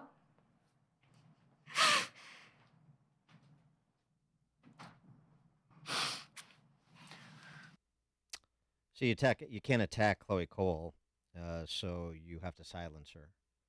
You have to pretend that she doesn't get to be part of this conversation for exactly the reasons that Helen Joyce outlined. That's why it's serious. Coming up on Chicago's Morning Answer. We're going to talk to Kim Strassel, Potomac Watch columnist for the Journal editorial page. She's got a new book, and we got a lot to talk about. We will at 8:38. But now let's head into the newsroom. Nikki Whaley in for Mike Scott. Good morning. It's 70 degrees in Chicago in the AM 560 The Answer newsroom. I'm Nikki Whaley. Former President Donald Trump is making his first public comments after learning he could be facing a federal indictment related to the January 6th incident at the U.S. Capitol. This is their way of cheating on an election. This is another way. Nobody's ever seen this before in this country. It's been seen before. It's a pretty well-known tactic for other countries, but nobody's seen anything like this. Trump made the comments while in Iowa Tuesday. In a post on Truth Social, Trump says he received the letter Sunday night and was offered a chance to appear before the grand jury, which is set to meet at the federal courthouse in Washington, D.C. later this week. An investigation is underway after a 3-year-old girl fell to her death from a 9th-floor balcony of a building on Chicago's South Side. Police say it happened yesterday in the 500 block of East 33rd Place. The girl was taken to the hospital where she later died. It isn't clear yet whether the girl was home alone when she fell. A man is dead after he was shot inside of a car on the south side. Police say the victim was in a vehicle yesterday in the 8800 block of South Wabash Avenue when someone in another car fired shots, hitting him multiple times. The man was taken to the hospital where he died. No one is in custody at this time. A check of the roads coming up in 2 minutes on AM 560 The Answer. Mike Gallagher sees support waning. It's Maureen Dowd in the New York Times. Do you recognize the significance of Maureen Dowd from the New York Times turning against Joe Biden?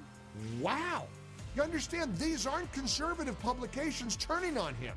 The liberal media is turning on Biden. He ain't going to be the nominee. The Mike Gallagher Show, weekdays at 9, right before Dennis Prager at 11 on AM 560. The Answer. Are you a writer who's devoted your time to writing a book with Christian morals behind it but need help to get it published? Maybe you wrote a children's book, your memoirs, a devotional, or a mystery with strong moral values at its core. Covenant Books has helped faith-based authors publish, edit, and sell their books through Christian bookstores and major online book retailers. Plus, if you call now at 800-255-9500, we're offering a free writer's guide to help you through the publishing process. Our experienced and dedicated staff will review and notate your manuscript with an editor's eye. Then our page designers will format your book to create the appropriate experience for your readers. And if needed, Covenant's talented illustrators will bring your book to life. Most importantly, Covenant Books will help tell your story by printing, marketing, and distributing your book through specialty Christian bookstores and major online book retailers like Amazon, Apple, and many others. Covenant Books. Let us help tell your story. For your free writer's guide, call 800-255-9500. That's 800-255-9500. 800-255-9500. Hun, we need to stop putting off getting life insurance. I know. It's just been so busy, and I'm sure the cost is out of our budget. Well, Jen told me that they got a $500,000 term life insurance policy from Ethos for less than $23 a month. All online with no complicated forms and no medical exam. All they had to do was answer a few health questions. Wait, no medical exam and all online? I know, right? It's not easy to think about, but if something happened to you, James and I would be... Okay, I get it. Let's get a quote from Ethos right now.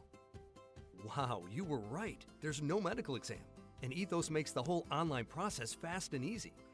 And look at these rates and coverage options. It's great protection and totally fits our budget. Ethos. They've removed all the barriers from getting coverage. Go to checkethos.com to get your free online quote. That's checkethos.com. Quote based on a healthy, non-smoking 30-year-old male with a 20-year term policy. Rates may vary. Balance of Nature's fruits and vegetables in a capsule, changing the world one life at a time. Within 3 days of starting it, I noticed a big difference in my energy level. Like I was able to take the dog for a walk to the mailbox. It made a tremendous difference in, I don't take daily naps anymore. I can pin it down to 3 full days on, and on the 4th day, it was like I was a new person. Even my friends have noticed my energy level is different. Start your journey to better health with Balance of Nature. Call 1-800-246-8751 or go to balanceofnature.com to get 35% off your first preferred order. That's 1-800-246-8751. Go to balanceofnature.com or call 1-800-246-8751 and get this special offer by using discount code CHICAGO.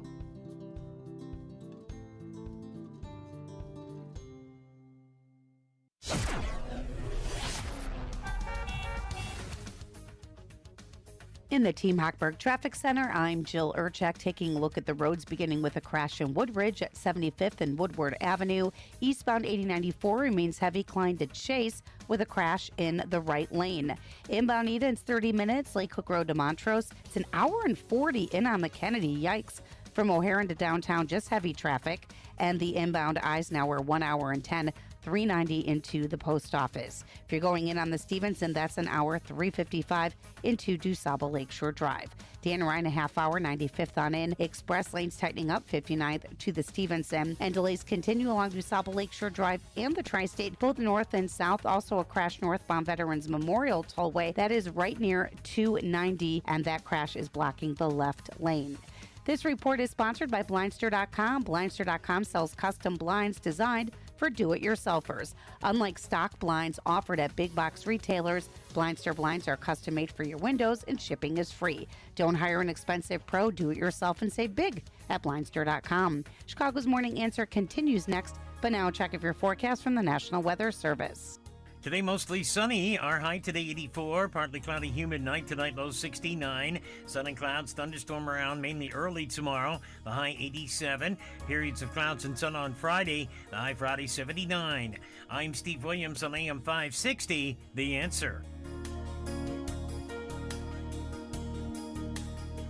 Get the latest weather, traffic, and news updates online at 560theanswer.com. Listen to AM 560 The Answer online at 560theanswer.com, on the AM 560 mobile app, on your Alexa-powered smart speaker, and on TuneIn, iHeart, and on Odyssey. Now, from the Signature Bank Studios, this is Chicago's Morning Answer with Dan Proft and Amy Jacobson. America First with Sebastian Gorka today at 3, right before Sean Thompson at 4 on AM 560 The Answer.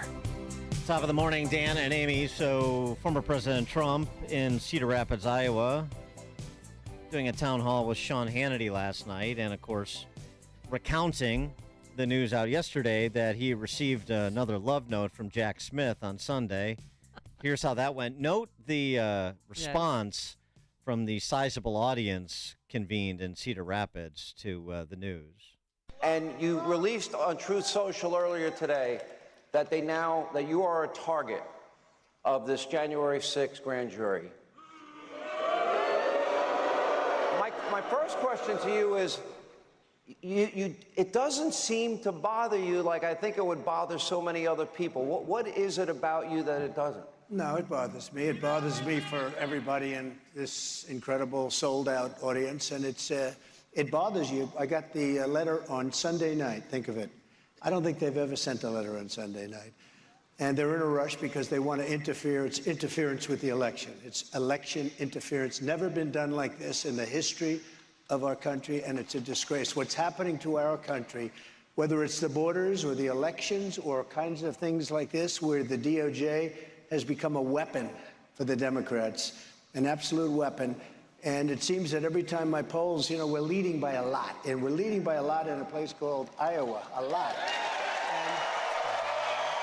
And not only with the Republicans, but we're leading against Biden by a tremendous amount. They haven't seen anything like it. And they feel, I guess, they want to try and demean and diminish and frighten people, but they don't frighten us because we're going to make America great again. That's all there is. We're going to make our... Yeah. They don't frighten us. Well, Trump's not frightened, and according to the CNN panel that was convened to address this breaking news yesterday. Oh, everybody listen up, please. This is good. Jack Smith, the special counsel in the matter, he's not frightened either. And John King at CNN knows he's not frightened because there's a tell. There's a Jack Smith tell to let you know that he's not frightened, he won't be bullied by Trump, and he's not going anywhere. John King's on the story. Jack Smith going to Subway today is a message to Donald Trump. Donald Trump tries to intimidate people. He tries to bully people. He tries to scare you away. That was Jack Smith with no words and a simple $5 sub in his hand saying, I'm here, I'm not going anywhere. Yeah, the imagery was intentional and spoke volumes. Okay. How you can equate just going out to get a sandwich at lunch with strength and power and I'm not backing down? I don't know how you can come to that conclusion. By watching a dude who's hungry walk out of a Subway shop. I've never listened to two people more wowed by a footlong. They used to be married, too.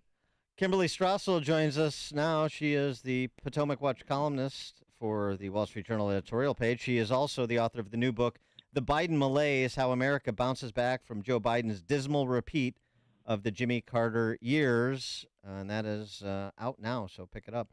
Kim Strassel, thanks so much for joining us. Appreciate it. It's so great to be here, Dan and Amy. And by the way, the next time I get attacked on Twitter, I'm just going to go buy myself a Subway sandwich. Exactly. You go, girl. That is the universal sign of defiance. I don't.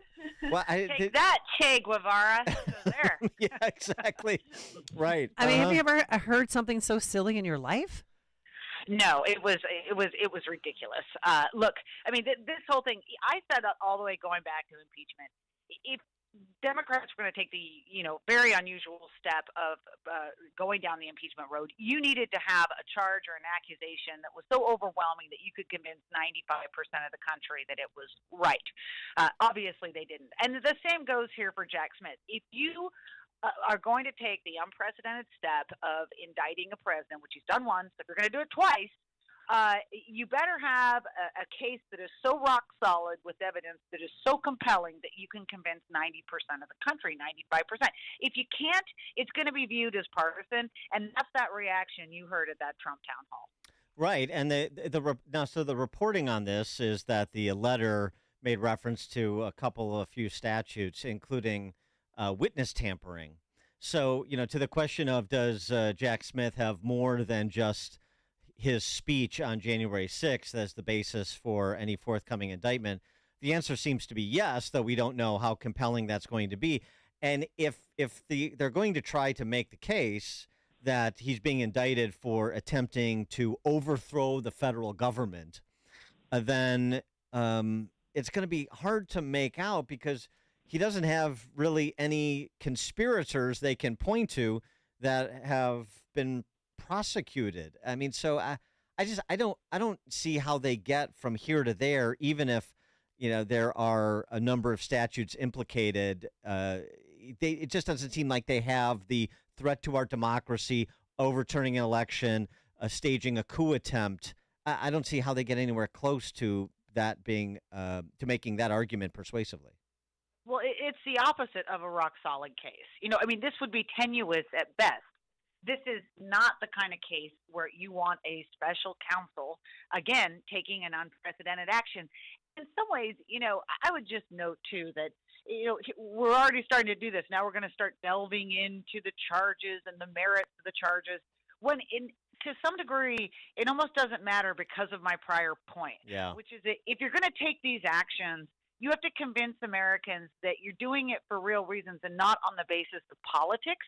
And yet we now have a DOJ who has acted so inappropriately on so many occasions when it comes to Donald Trump and Republicans versus Democrats like Hunter Biden. No one's ever going to believe it anyway. Yeah, right. I mean, it's one of those things where it's almost surreal because on the one hand, you have a Department of Justice, a special counsel, that is on the cusp of essentially accusing a former president of the United States of treason. On the other hand, we're just supposed to ignore this all because it's all fruit of the poisonous tree, and this is just a federal version of Alvin Bragg, and it's all really rather silly, isn't it? Let's get on with the election. I mean, it's really, you have to be sort of split minds to comprehend what's going on here. Yeah, I think it shows how divided the country has become. And I think it's also a consequence of the unseriousness of recent politics, right? I mean, this was my point about impeachment. That is a tool that should be saved and used in the gravest of circumstances. Democrats couldn't wait to whip it out and use it on Donald Trump. Where would we be right now if there hadn't been a Russia collusion hoax, if you hadn't had, that impeachment based on, with interviews held in the basement of the Capitol, secret interviews and whistleblowers we never met? If anything had been done by the book, where would we be right now if this instead was like the first time that there was a serious accusation that was being leveled against Donald Trump by a serious prosecutor in a Department of Justice that hadn't undermined itself? Maybe the country will be differently, but it's almost impossible to do that now given the history. Well, and of course, concurrently, you have every day new information, new whistleblower testimony about Hunter Biden and Biden Incorporated, if you will, that seems to go nowhere. Well, right. It's, you've got like serious people, FBI supervisory agent, an IRS supervisory agent, other whistleblowers coming forward, all saying the same things. There's not really much of even an effort outside of Jamie Raskin to challenge it on the merits. And people are watching that too and saying, well, in addition to the plea bargain, you're telling me to look away from all this, and we're just supposed to focus on that. And so that combined with other incidents, high-profile incidents of late, with Christopher Wray's testimony last week, it's just like, give me a break. I mean, if I'm just paying passing attention, it's just so obvious that there's one standard for people who think this way and another standard for people who think another way. Yeah, and that especially comes across if you read the transcripts of those two whistleblowers. Obviously, we're getting more from them today, but those transcripts laid out just, again and again how they were blocked from doing normal investigatory steps that they would do with anyone else. And it was clearly because they were dealing with the Biden family. And then you compare that to what instead seems to be a special counsel who's going out of his way to do extraordinary things, unprecedented things. I mean, why can't we have one standard here where everyone is judged the same? I want to get to your book, The Biden Malaise, How America Bounces Back from Biden's Repeat of the Peanut Farmer Years. So I mean, a new president, different control of Congress, but I mean, without giving away the ending, how does America bounce back in addition to making different electoral choices? Well, one big part of the book, an important part, is noting that while on the face of it, the similarities between the Carter years and the Biden years are extraordinary. Inflation, high gas prices, foreign policy messes, high crime. That in fact, this is unfair to Jimmy Carter because Jimmy Carter inherited a lot of his messes. And while he made things worse, he was at least well-intentioned. Joe Biden inherited a pretty solid situation when he got into office. Low inflation, low energy prices, an economy that was about to roar back after COVID. He deliberately took steps that created the messes that we're in now. And that's a big difference. And the one thing that I do think ties them together is the American reaction, which is there's a growing backlash. Look at Biden's polls. They're as abysmal, if not worse, than Carter's. And the opportunity, the moment here for, I think, free market conservatives is what came after Carter, the Reagan years. And that was because you had a leader who made the case, who had a vision, and who was optimistic. And that man changed not just one election, but electoral politics for a generation. Kimberly, do you think, though, President Biden will make it to the next election? I mean, yesterday, I'm sure you saw it. He was in the White House with the president of Israel, and he was looking down, and it's as if he went to sleep for a little bit and then came back up and started. Nobody understood what he was saying. Yeah, Amy, I am still one of those who believes that there's a 50-50 shot that even though he's announced that he pulls the plug on this campaign. I don't know why he announced in the first place. He would have served himself so much better to have announced that he was going to be a one-term president, to have tried to fulfill some of those promises to bring the country together. No one who looks at that guy believes that he's fighting fit for another 5 years in office. It's crazy. And I'm still quite astonished that, unlike in the Carter years, that you haven't had a real fighter come out and challenge him in a primary. So, I mean, you have as keen an insight on this as anybody. You mentioned, Reagan succeeding Carter. So, in the Republican field, I mean, who do you think has the most Reagan upside potential? It has yet to be seen. I think people kind of grow in their campaigns, and I don't think we're anywhere near the thick of it again. One thing I have noticed in the field is that everyone in their own way is trying to emulate Trump. Mm-hmm. In that they're trying to show they have the Trump fight, okay? One thing that I think is missing from almost all of the field, other than maybe Tim Scott, who's running a very optimistic message, is that kind of positivity, that kind of look to the future.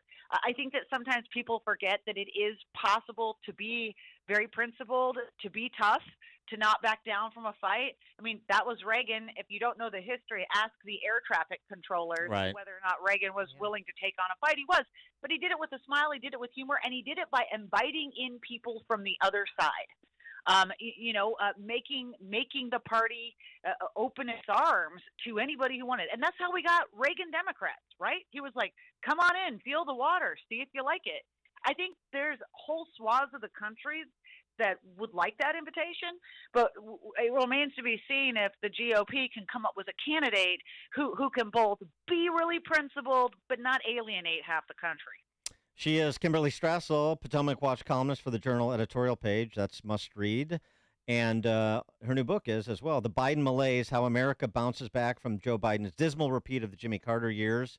Kim, thanks as always for joining us. Appreciate it. Good luck with the book. Thank you so much. Thank you. And she joined us on our Turnkey Pro answer line. Listen to podcasts of Dan and Amy from the AM 560 mobile app. Download it today at 560theanswer.com/mobile. Hi, Barry Sterner, founder of Townstone Financial. Inflation has caused many of us to use our credit cards more than usual. Having large credit card balances at interest rates at or near 20% is difficult to manage, on top of the fact that making minimum monthly payments is a path to financial disaster. So how about taking out a fixed second mortgage or a home equity line of credit to tap into your home's equity and pay off those high interest rate credit cards while keeping intact your current first mortgage, which is probably in the 3% range. Home values are at very high levels, but may not stay that high for long. So now is the time to give Townstone a call so we can provide you with a free debt consolidation consultation at 312-896-2110. And if you're looking to buy a home, Townstone has programs for first-time home buyers, self-employed borrowers, and individuals with less than stellar credit, as well as those with perfect credit and a large down payment. And remember, nobody values your home mortgage business more than Townstone. So call 312-896-2110 or go to townstone.com. That's TOWNSTONE.com. Townstone Financial is licensed in Indiana, Michigan, Wisconsin, Florida. NMLS 136639. www.nmlsconsumeraccess.org. Equal housing lender. It's the Season of Discovery sales event at Wilkins Mazda in Elmhurst. Stan Proft here. If you're looking for a new or pre-owned Mazda, you need to visit Wilkins Mazda in Elmhurst. You'll find the Mazda you want, and the price you see is the price you get. There's no games, no gimmicks. Right now is a great time to buy a new Mazda with limited time incentives that only come around once a year. You can lease popular models like their 2023 Mazda CX-30 for $412 a month, or the 2023 Mazda CX-5 for $410 a month. That's 36 months with approved credit through Mazda Capital Services for qualified buyers. To that number, just add license, title, tax, and the $324.24 doc fee. Plus, stop in today and ask about the all-new 2024 Mazda CX-90.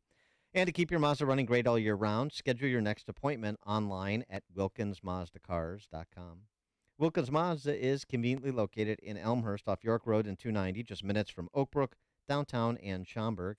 Experience the next level of excellence at Wilkins Mazda in Elmhurst. Visit WilkinsMazdaCars.com. See dealer for details. Relief Factor, pain relief that's natural, pain relief that works, and pain relief that attacks the source of the pain.